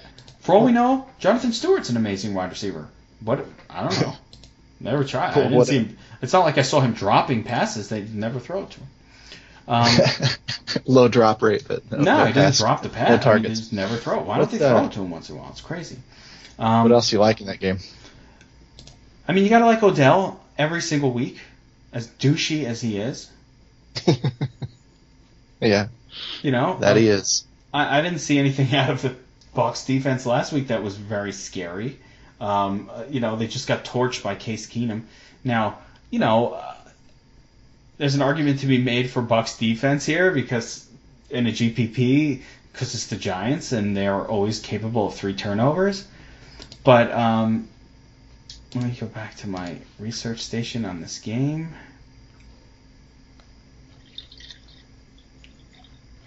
The research station you're referencing is a VIP tool to new listeners. Yeah, I just want to see if any other play stand out. A lot of people are talking about Cameron Brate as a tight end play. I've seen a little bit of him mentioned, again, on a week where it's tough to find good tight ends because it's the Giants and because the Giants suck against tight ends and all of that. Now, I liked Cameron Brate before they drafted O.J. Howard, but O.J. Howard's not really involved right just yet. I don't know what his deal is. Another guy I like is Evan Ingram. And the Giants, the main reason I like Ingram is just they're feeding him, multiple targets every game, and he's 3,000 on DraftKings. So this guy who's minimum salary basically, he's getting fed targets 5, 7, and 7 the last 2 weeks. He's done okay with them. He's not going to get you. I mean, actually they throw deep to him sometimes. He dropped, his drops against Detroit. Brutal. That cost me a lot of money. I was literally in third place, third nuts, in the prime time that week, and any reception, I was out by a quarter point. People in front of me had there was a difference of Ingram and who was the other tight end on the slate? Maybe Ebron. And Ingram was like a quarter point behind Ebron. And that was the difference. Yeah. And I'm like, shit. And the final drive, he drops 2 passes. I'm like, no. Just catch one. Just catch one, man. Close the hands. The difference in dollars was so dramatic. Not that, I don't get that emotional anymore. I've been doing this for 67 years now. But, I mean, the difference in the dollars was so dramatic. Second place was worth, that reception. We had one of our guys ahead of me get it. So Goregi, who's a DFS Army VIP, he nailed it. He had the version with the other tight end, same exact lineup, but the other tight end, and that was 5,000 in the same contest. That was worth $5,300, and third nuts $230. Oh. I mean, the dollar because of all the ties on the prime time. So the dollar difference was so massive. I was like, shit, fucking leave it to Evan Ingram. 2 passes, hitting his hands, dropped him. Talk about gun to your head. That sucks, man. That sucks. It's a whole different way of doing it. Yeah, but Anyone nonetheless, but Ingram and Brate are definitely, if you need, we're going to be looking for some cheap punts and whatever. Both of these guys are acceptable. I think Ingram will do worse now that Odell Beckham is back and doing his thing and, kind of target hogging, but he did fine last week, so why not? So plow through, move on? Yeah. There we go. We're at Monday night. We got I'm still at the 4 p.m. games, man. I got Philly at Chargers. Oh, my thing's all jumping all around. Okay, so Philly. I'll guide you. Let me be your compass, my brother. There we go. All right, Philly, you said at the Chargers. Philly at the Chargers. This one's a pick'em. It's a 46.5 point game total, which is all right, but it's just a straight pick'em out of Vegas. The hot name here is Wendell Smallwood. Yeah. Where are we going with that? I don't know. I have to wait till later in the week, and I need some more coach blurbs before I know what to do with him. Obviously, Darren Sproles gets hurt last week, and there's a new dynamic on the Eagles. But the Eagles just have not produced running backs that have put up big scores, just period. So it's really tough to trust anyone. They still have LeGarrette Blount there at Smallwood. They have another guy that they just brought up.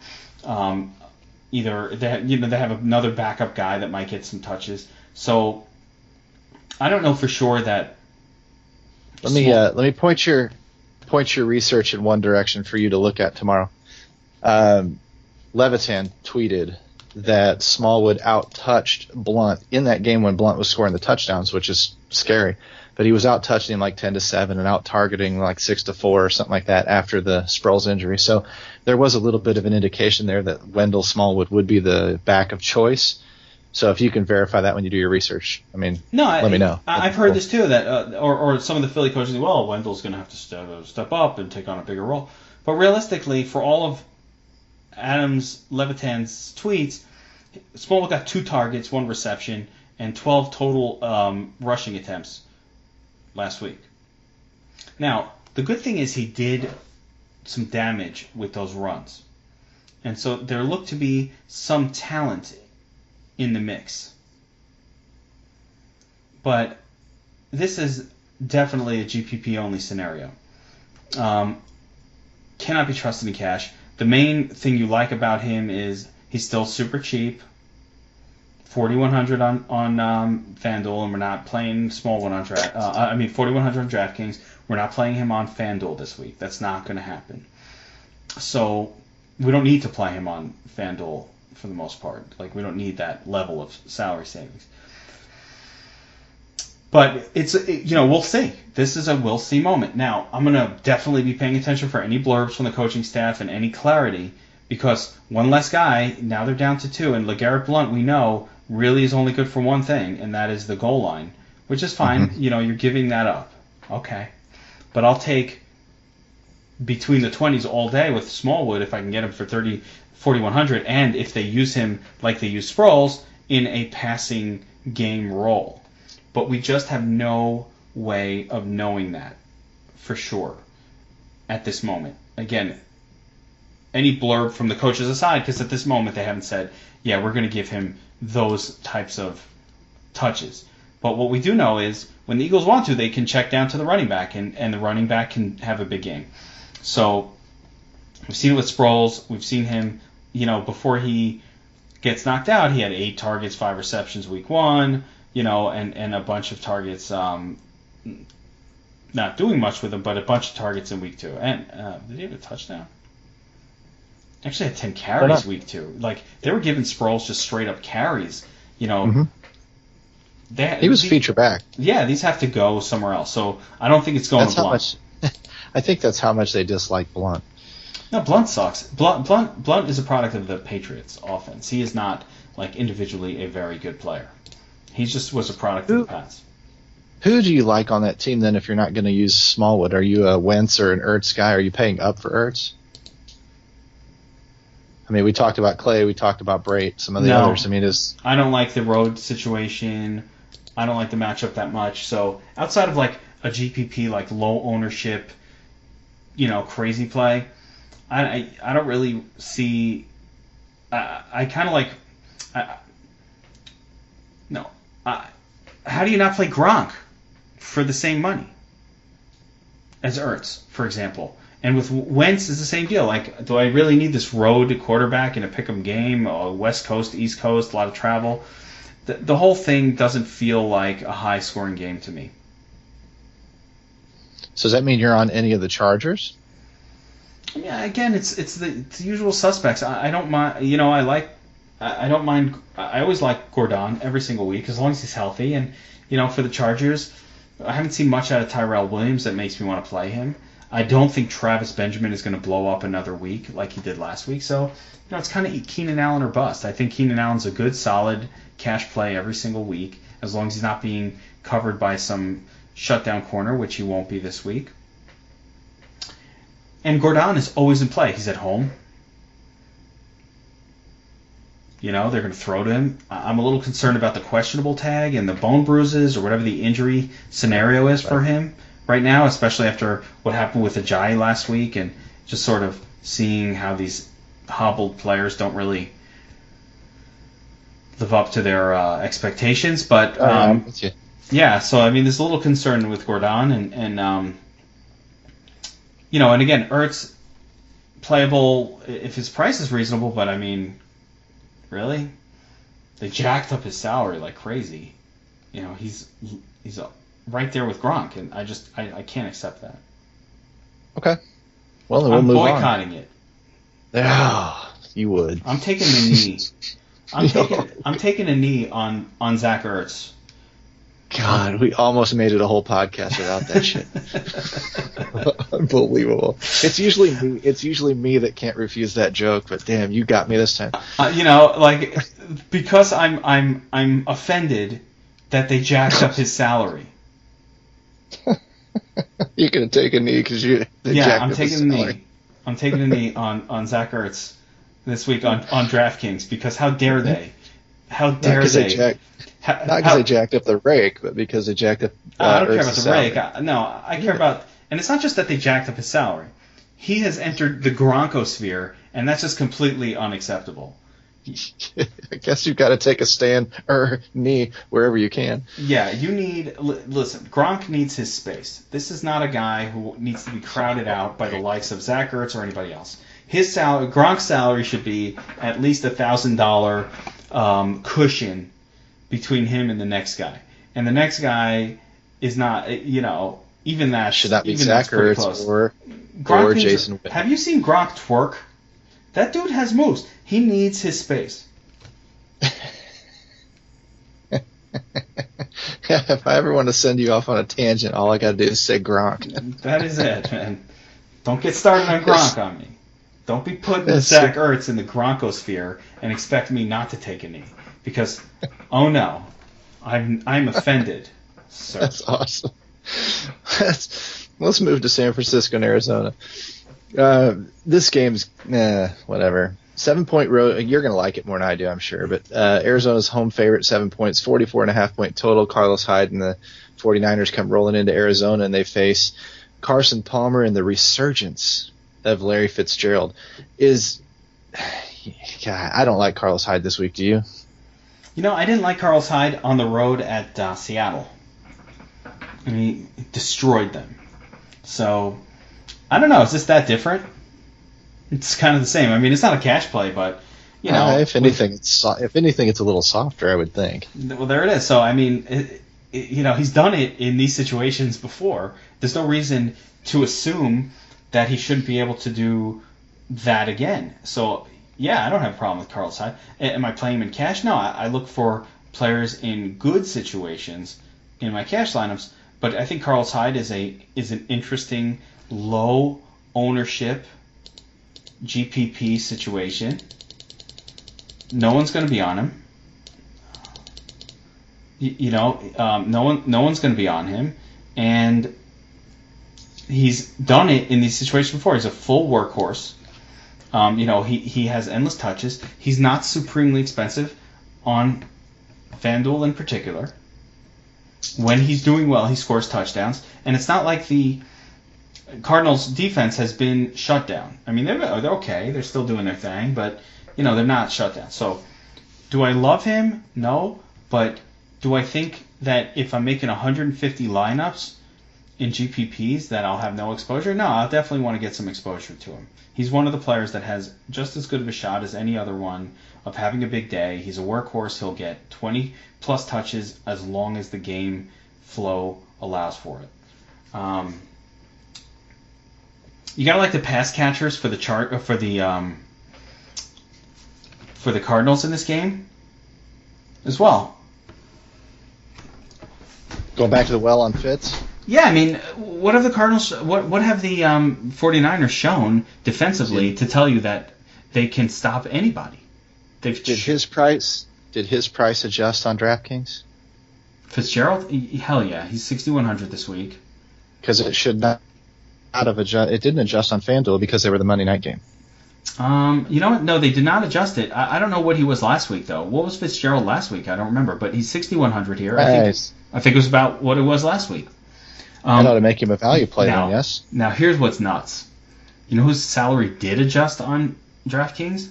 J.J. Nelson. I was going to say David Johnson. No. Go down. They jacked up J.J. Nelson to 5,600. Oh, wow. Now compare that to Jerron Brown, who's 4,000. Right. So J.J. Nelson and Jerron Brown are pretty much, playing the same role. And they have an equal shot every single week of catching that big bomb for the touchdown or two. Nelson had that one big week, and that was great. But, I don't think he belongs significantly different in salary from Jerron Brown. He's kind of playing the same role. Fitzgerald, he is doing what he's doing, 6,100. So I think all these guys are in play. I mean, I don't know if I'm paying up for J.J. Nelson outside of, taking a GPP crazy shot. Mm-hmm. But, the projection, for example, for Nelson and Brown it's not wildly different. I mean, Brown's a little below. I'm not really sure why that is, but Brown's 10.5 and Nelson's 12.5 or 13 and change, as we haven't projected. And Fitzgerald's in you wouldn't use are you going to use J.J. Nelson with his 13-point projection when you can just pay a couple hundred more for Fitzgerald and his 15.5-point projection? Like, it's a significant projection jump for a couple $100. And again, Carlos Hyde, we haven't projected very high in this game. If you like the pass catchers, on Arizona, do you like Carson Palmer this week? Yeah, absolutely. Carson Palmer is one of those players that you can use this week. No question. Why not? He's at home. He's got a terrible defense coming in. He's got his full complement of weapons at his disposal. I could see the 49ers making a legitimate game of this. So outside of his biggest weapon. Well, yeah, but now he has to throw more. Right. I mean, having David Johnson was helpful because he threw to him on occasion, but now he just has to throw more. All right, I'm okay with it. I mean, Carson, he's no Aaron Rodgers, but if he's throwing a little more, hopefully he'll do a little more point scoring. He's not my favorite play on the slate by a mile, but I definitely don't have any problem. Okay. The defense, one of your favorite plays this week by chance? Arizona defense? It's not one of my top plays. I like Arizona defense. They're at home against a bad team. You got to like that. But, Seattle, there are some other spots, I think, that are teams that are in slightly better spots defensively. Okay. So it's not going to be my top play, but I don't have any problem. I think it's in the mix up for the week. I like the Bengals. There's a few, but I like the Jags. But these guys are in the mix. Let's round out the main slate, going to Mile High with Oakland going into Denver. 47-point total, 2.5-point favorite for Denver, the home team. This, honestly, is a game that I love. I mean, I feel that, like, Michael Crabtree and Amari Cooper have been priced a little bit high now, but I love Emmanuel Sanders and Demaryius Thomas in this one. They still feel like bargains to me. Absolutely. I couldn't agree more. I happen to say the game I love. I wouldn't necessarily say that. I like the Denver side of this game quite a bit. I don't mind Trevor Siemian. I definitely like DT and Sanders. I always talk about this with the Broncos. One of the nice things about this team is that they only really throw to those two guys. And again, they always burn me by mixing in 2 touchdown passes to Dexter Fowler the third or whatever. But, I mean, if we're talking not necessarily who catches the touchdowns, but who he throws to more often than not, it's usually Demaryius Thomas or Emmanuel Sanders. I like that consistency. Thomas, 8 to 9 targets per game. Sanders, 8 to 9 targets per game, although last week went bananas with 15 targets. Don't know why. But normally he'll also average 8 to 9 targets per game. Those are good numbers. Good cash-safe numbers. If they get in the end zone, it's going to be tournament safe. And with Siemian, I like the idea of the stack with one. I like the idea even of the stack with both. So if you're going to play Trevor Siemian, yeah, you hope he goes for 4 touchdowns again and throws 2 to each. Yeah, I mean, in order for that to happen, the Raiders will have to put up resistance in the form of scoring. I'm not fully convinced that they can do that here. I don't think. Now, this could blow up in my face what I think and my concerns, but I do have concerns here. I have concerns that the Raiders are not really built to compete well with Denver, especially in Denver. Not that many teams are, but these guys in particular. And the reason being, I mean, Marshawn Lynch is exactly the wrong kind of running back to put up against this Denver defensive line.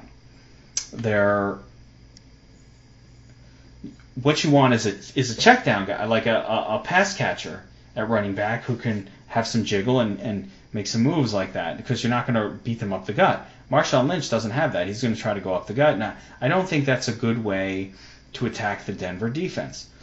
We already know that Denver has the no-fly zone where your outside wide receivers are going to get blanketed by 2 of the best corners in the league. And the issue for Oakland is, most of their offense goes through Michael Crabtree and Amari Cooper to a much, much lesser extent. So if you have Marshawn Lynch, who's not going to be really good in this scenario, and you have, the wide receivers kind of blanketed, Cooper, even if you don't cover him, he drops more passes than he catches. So it's like you don't even really need to cover him. And then Crabtree will catch it, so you got to put, your better guy on him. And then what? Like Cook? I think you got, if you want to play someone, Jared Cook. Yeah. Jared freaking Cook, Yeah. man. Yeah. I'm not super excited about it, but I got you. Jared you Cook, got to throw to somebody. He's so. Wait. I mean. You got to throw to somebody, but I mean, Denver's not weak against the tight end this year. Well, he's cheap. Denver's always weak against tight end. So I mean that's you talked about Clay last week or a couple weeks whenever they played Buffalo, getting a bunch of targets. Like that's who you have to throw to. You got to throw to the tight end. So I don't mind Jared Cook at all. I think he's in a sneakily decent spot. If this was part of like some primetime slate, I'd probably even play some Seth Roberts to get that third wide receiver option in there for the Raiders. But luckily it's not on a primetime. I don't have to force players from this game in. And the last guy is C.J. Anderson. I think Anderson is going to be boom or bust every single week based on, just if he scores touchdowns. He doesn't get enough. He gets volume, but he doesn't get quite enough volume to pay off his salary level right now. It was a lot better when he was in the fours. Now he's close to 6 or mid 5s, and he gives you a dud game if he doesn't get in the end zone. They don't really pass to him a ton, which I don't like on for a DraftKings play. Let's see, C.J. Anderson, 2 targets. Well, yeah, 2, 3. So he maxed out at 3 targets a game so far this year. Very little pass receiving yardage. So what that tells you is they don't game plan to feature C.J. Anderson in the passing game. So outside of him scoring a touchdown or getting 100 yards on volume, which he doesn't often always get, it's going to be hard to him to make value on a week-to-week basis. So GPP at his only. current price level. Yeah, I mean he's a little spendy for me. A little spendy for me right now on this kind of slate. I do want to use him, but I just don't think he's gonna. Again, it's not cash comfortable to play him. Okay. Fair enough. Move to the hammer game. There we go. This moves into the 3-game primetime slate. Yeah, woohoo, here we go. Away. So Let's DraftKings took that shit off. Yeah. It is in play. It is in play on FanDuel though. There we go. So, Sunday night primetime game. Indianapolis visits this Seattle Seahawks, and this game has a whole lot of puke written all over it. 13-point spread in favor of Seattle. 41.5-point total, which the interesting part about that total with that huge spread still gives Seattle a 27-point implied total themselves. So they're definitely playable. But is this are they going to get on track? Because this offense has been putrid. No, they looked pretty good last week. And they blew up last week. Russell Wilson had a massive game. I find Wilson is a bit of a momentum guy. So I definitely want to see if he can build on that huge offensive game that they put together last week. I want to see it. I want to see if they can do it. Doug Baldwin, injured at the moment. Don't know what's up with that. Got to wait and see. I like Russell Wilson in the spot. I think Russell Wilson is one of the better plays on the slate at quarterback. Another salary saver to a certain extent. He's not super expensive. I'm trying to pull this game up on DraftKings just so I can get some of the numbers in front of me here. But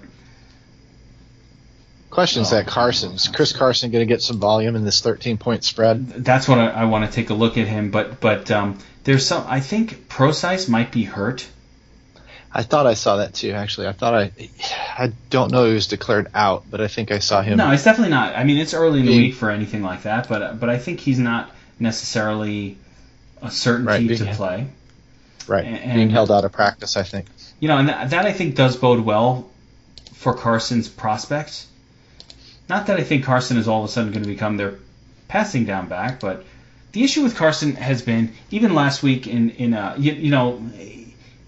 he had 20 carries against San Francisco in a very close game.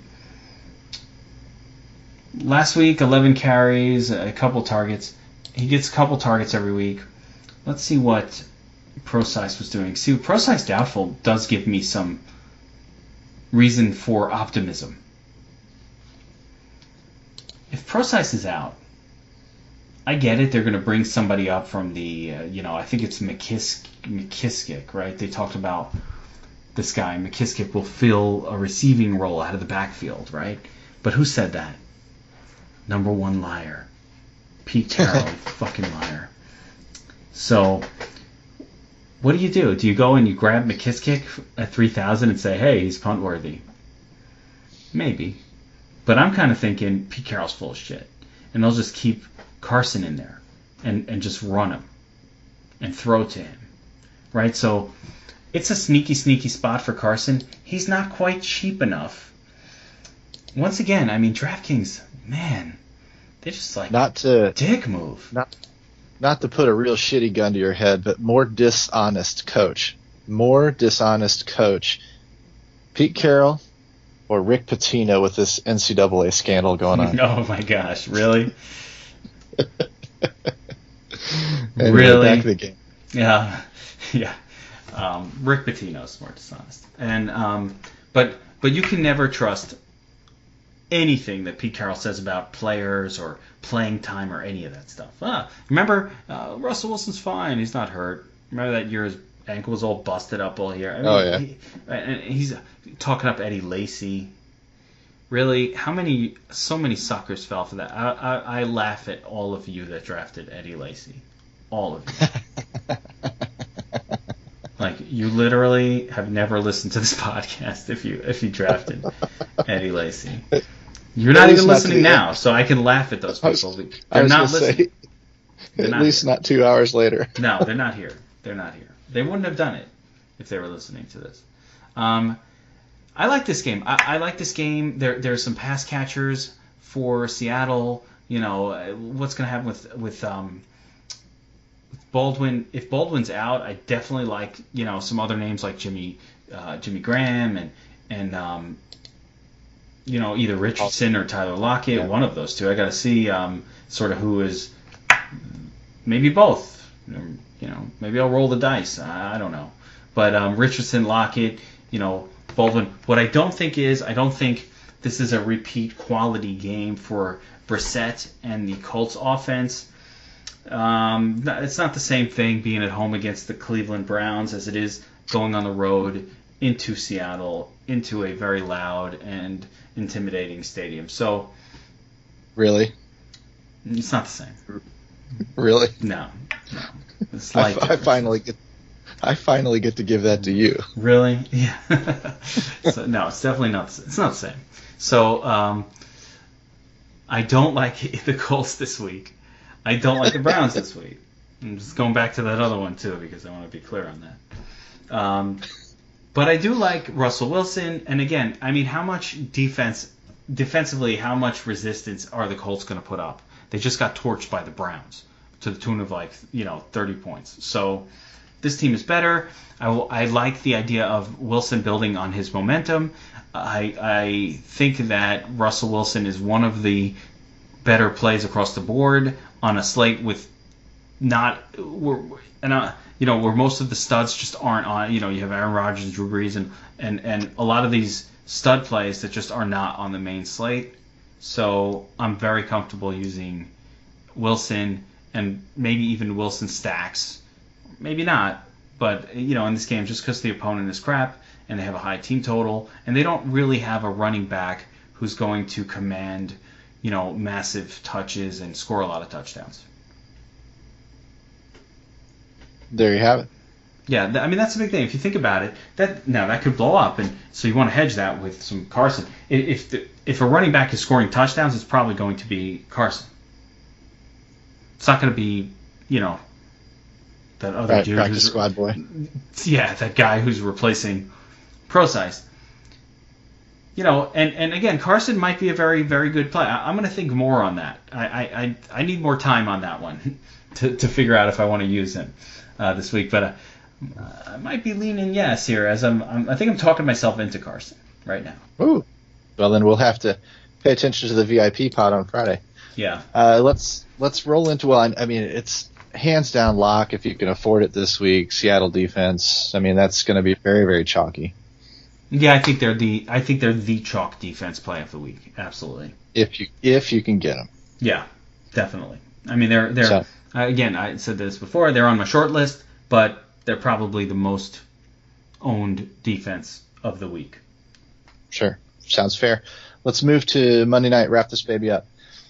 This game actually has a lot of goodness in it. I mean, Washington goes into Arrowhead, and we all know about Kareem Hunt and all that. You got a 49.5 point total on Monday night.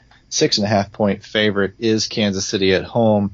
That lends to Kareem Hunt. That lends to, a little bit of the passing that Washington has to do and all that kind of stuff. It's actually a Monday night game I want to watch. I mean, I'm just wondering how I'm going to play it when it's not on these freaking slates.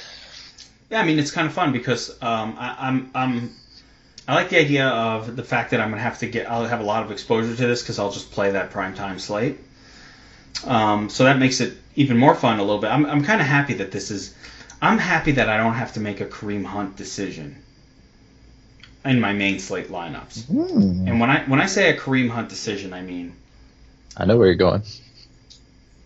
He's stud priced, he's the most expensive, or basically, his salary has gone bananas. But if you look at what he's done, and I don't want to knock it, and it's easy to find, you feel like it's easy to knock these things. Thank you. I know exactly where you're going with this. Thank you. All right. Well, well, there you go. He has had in every single game, all three of them, a single play that went bananas and did most of his scoring. Although in week one, I'll say, not really. He just was destroying shit the whole game. But, last week, a 69-yard touchdown run. The week before, a 53-yard touchdown run. Right? And this has led to all of his scoring. If you look at what he was doing week 2 at Philly, or home versus the Eagles, until he gets that big breakout score, he totals 13 carries, 81 yards in that game. Not a whole lot of receptions. So if you pull off that 50-yard run, he had 12 carries for 30 yards. Yep. That's why last week I led into everything with, this guy's fadeable now.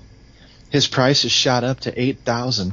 He's completely fadeable. He's relying on big plays. And the only reason that I say he's fadeable is those aren't sustainable going forward. Eventually, if the rest of his game doesn't pick up and balance out those huge monstrous plays, he's going to shit the bed. I'd rather him shit the bed on 30% of people chasing his points than anywhere else. But the problem is, last week, shithead did it again. He keeps doing it. Well, not shit. Awesome guy, because he's on my fantasy team. I took him in the second round. Mine too. There we go. So we love Kareem Hunt on our season-long team, but not if we don't have him on our DFS lineup. So I'm kind of happy that, I think obviously at some point this guy's going to revert to the mean of not being able to break out a 60-yard touchdown run late in the game every single week. That doesn't mean that won't happen this week. This is actually a really good matchup for Hunt. I mean, he's at home. It's Washington. They're not a great defense. They're certainly not as good on the road. And I think the Kansas City defense is going to be dominant in this game. So it's actually a really good spot. Like, it's the perfect spot on paper for Kareem Hunt. I don't love his salary level at $8,500. It's getting up there pretty high for a guy who doesn't get, a massive volume of carries, or at least hasn't so far. And they're still bringing Charkandrick West in on passing downs. Not a whole lot. I'm actually looking at what West has done, and he's done virtually nothing this year. If you look at his numbers, he's done nothing. So I actually don't think West is very much of a threat, and it looks to me, based on just kind of going through the numbers, that no, they are definitely giving Kareem Hunt full blast. Let's see if this other guy... No.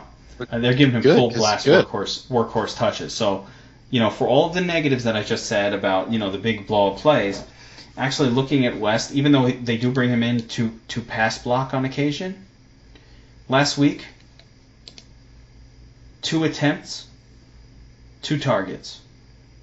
Good, because I'm telling you, he's in the game when I'm watching it, and I get the regional coverage here, and I look and I'm like, where's Hunt? He might be in there, but they're not giving it to him. Philly, week 2, no attempts, no targets, no nothing. Not a single stat. Week 1, 1 rushing attempt, 21 yards, and 1 target. So, yeah, they're bringing him in to spell less than other teams are bringing in guys to spell other studs. So I don't think there's any threat to the Kareem Hunt workload. I'm interested in that. He, again, even with all of that, and he's the only guy, and KC's supposed to be a running team, that he's only been getting, averaging 15, 14 carries a game. But I think that just might have been how their games have gone. Let's see let's go back and think about those games and try to think why that was.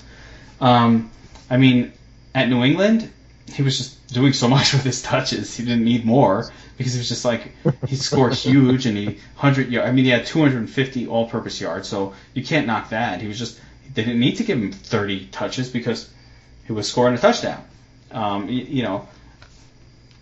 Last week 17 attempts, 172 yards. So after all the negative I just said about the blow-up plays, the reality was this guy had 100 yards. 100 rushing yards, a target, some passing game work before the blow-up play. So he was still going to do, 15, 16 points for the game, and then that one play ends with a touchdown, and that's a 12-point play, and 16 turns into 28. Well, that's the shit. And this guy scored touchdowns. Like, am I going to knock Jordy Nelson for the fact that he has a big play touchdown every game? No, I love that about the guy. He always seems to pull one out. So,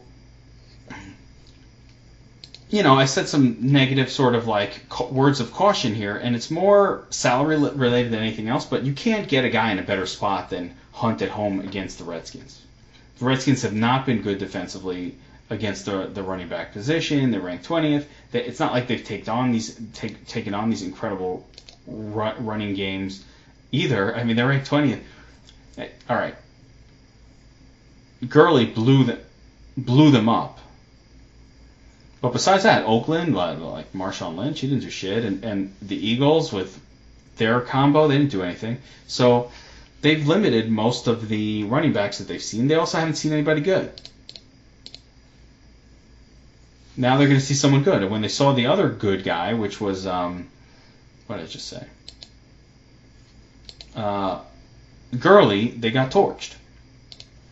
So, I think Hunt is every bit as good as Gurley. He's at home. Big play potential. So basically, if you're playing the 2-game slate, you're all in on Hunt. Mm-hmm. Who else are you playing? You're playing. Here, this makes it easy on the 2-game slate. You want to have it easy? You're playing Hunt. You're playing Carson, and you're playing Chris Thompson. And I might go 90% on Hunt. I might go, 50 or 60% on Carson, and I might go, 30 or 40% on Chris Thompson. That's it. Fat Rob is going to be back, but I don't like him in this spot. I don't mind Chris Thompson as a standalone play, but I don't, outside of the 2-game slate, it's hard to pay $5,200 for a guy who's going to get 3 or 4 targets in most games. I do think they're going to be playing from behind. Actually, all right, look at that. Actually, last week, obviously he was tearing shit up last week, but he got the 7 targets. My issue this week, though, is you don't think that the Chiefs are going to see the game tape from last week and how Chris Thompson was just not covered out of the backfield and then go, maybe we should cover that guy. Because they didn't cover him. Look at him run. You would think somebody would be like, oh yeah, let's keep an eye on him when he's in the game because they're going to check down to him.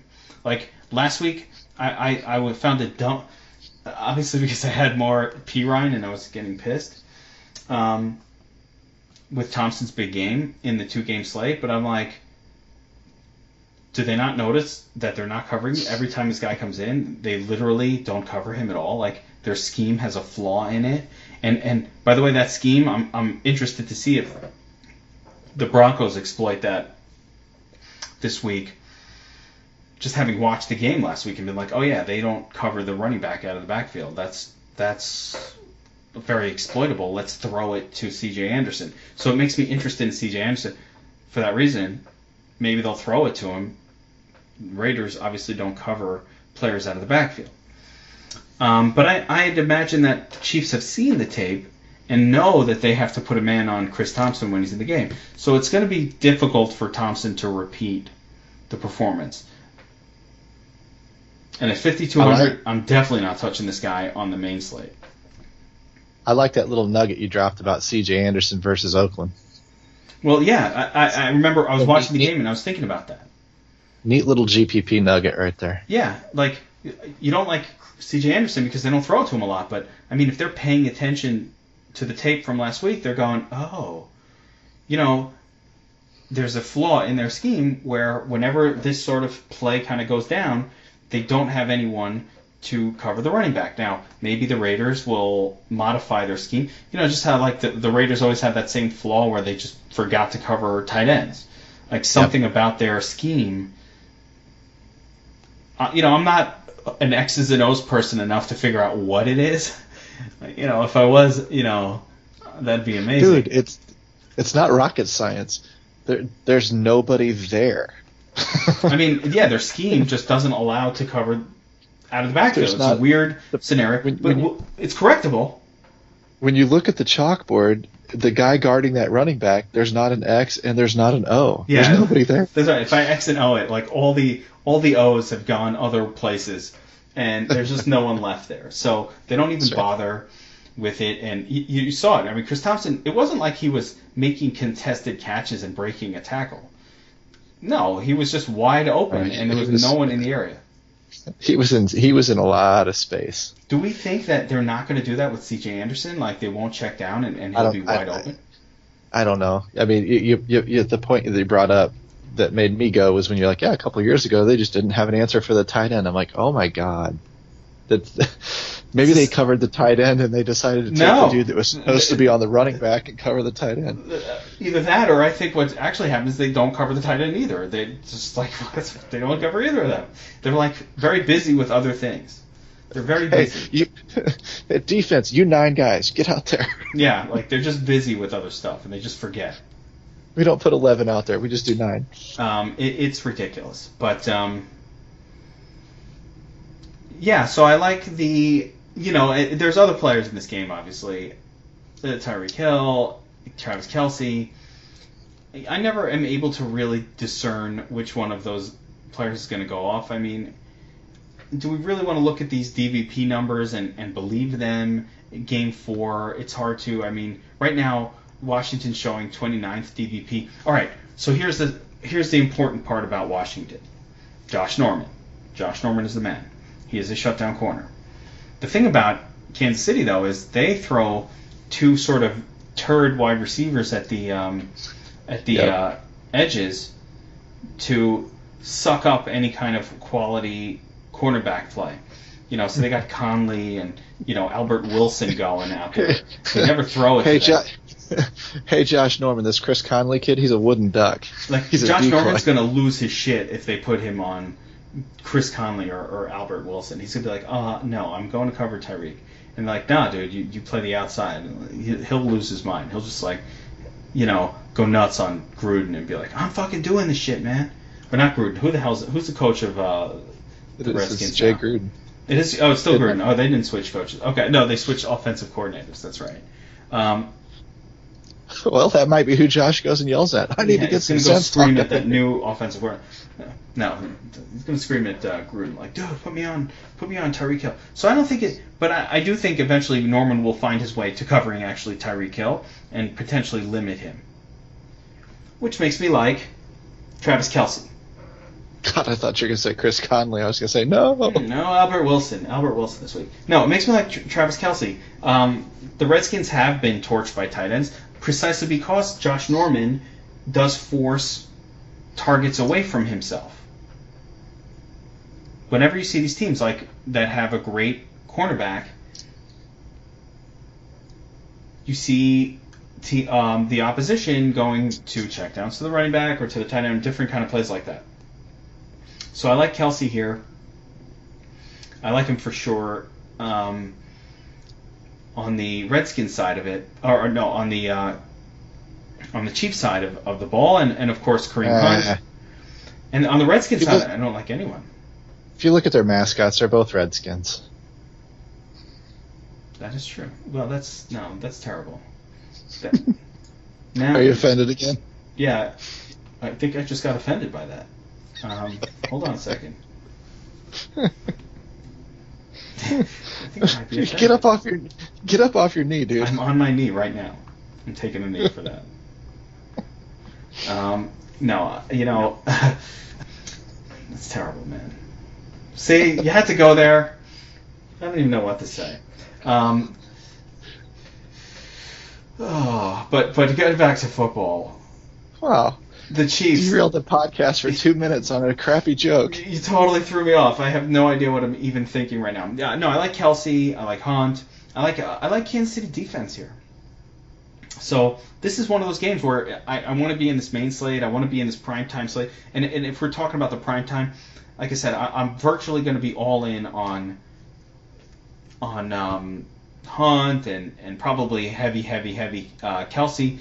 But a lot of that is just because who else is there in this slate? I mean, we'll go to the Sunday night game and we'll have Russell Wilson and some of his players. I mean, it's an interesting Sunday night primetime slate because you can legitimately eliminate some players here and cut down the pool, or in essence add some free squares to it, which is the kind of thing that allows you to legitimately win a GPP. Or at least tie for first, which fine by me, I'll take it. That's still a win. Yeah. You're making the most money out of any players that played it. If you can get it, get that tie. I mean, I think there's a couple of them with $100,000 or $250,000 first place. Yeah, even if I got to split that with a couple hundred people, I'll be very happy. It's not like a 50-50 where 18 of you tie for 50th and you split that money and take back 85 cents or some crap. No, it won't be like that. NFL never has that level of ties, even in a two-game slate. Right, just bringing it up because I've been there. I'm pretty sure I was there in NASCAR this weekend where I was in our chalk DFS Army. The Domination Station top line was so chalk that I literally tied for third or fourth place in all my GPPs, but the ties were with 10 other or 12 other people. It was with so many to the point where you didn't even get a full double up. Like it was a $5 entry and you get like 7 back because there were so many ties. that happened. That was this weekend. Just while one of our other guys took the nuts in the second lineup I think it was the second line that the Dom station generated was the nuts. Well, I saw it was like 50K or something. No, we had was that from a couple weeks ago? That was weeks ago. No, okay. A few weeks ago that was Daytona, where one of our guys won $50,000, took first place. Yeah, our NASCAR's that was a while ago. It was a while ago, Daytona. But no, this past weekend, the second lineup from the Domination Station was the nuts, and one of our guys. Cool. No, it's ridiculous that no one else ran it. I did. It was the first week of the season that I didn't multi-enter NASCAR. I just played the one cash line. It's ridiculous. That's so funny. Because that's what happened in NBA. About midway through the season when the Dom got up and running for that. A couple of guys took the default lineup, dumped it in a GPP, boom, popped $10,000 each, and everybody else in the DFS Army was like, "What the hell just happened? Why didn't I do that? Yeah, why didn't I do that? What the hell?" And for me, I've been running that. I've been running every week, doing fine, but shit, I'll take a first place finish. Guys are all like, "Well, I'll never do that again. I'm gonna run it every time." It's really funny. I remember it. Cool. So that's it for. Yep. That'll do it. That's it for week 4. Very exciting. I will be back either tomorrow night or maybe Friday night with the VIP only pod, where I'll go into my personal picks for the slate, my stacks, my GPP, my cash plays. A much more vetted version of this as I've continue to dive into games and we'll talk about players here, but I'm going to really get into the players that I'm actually going to be using. And hopefully we're going to have another big week and keep rolling, raking in the money. Let's keep it going. It's been a great season so far. Yeah. So now that everybody's 2 hours and 15 minutes down the road from where they were traveling, I hope you had a lot of groceries to buy. We will be faster next time, I promise. That's okay. Once it gets past about an hour and a half, I just throw it to the wind. I'm like, you know what? Screw it. We're going long. There we go. Throwing it to JJ and Jerron Brown. We're going long. All right, dude.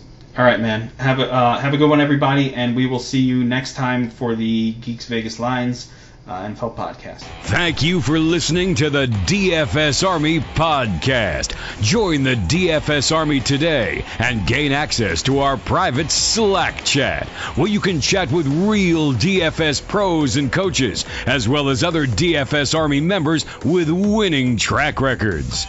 Also included in your membership is access to our premium articles, DFS Army weighted projections for every sport we offer, from NFL to MMA, weekly player picks and cheat sheets, the strategy vault of timeless concepts, and the DFS Army Domination Station, a truly state-of-the-art lineup optimizer, offering your personal projections or ours. The DFS Army membership is the best value across the industry.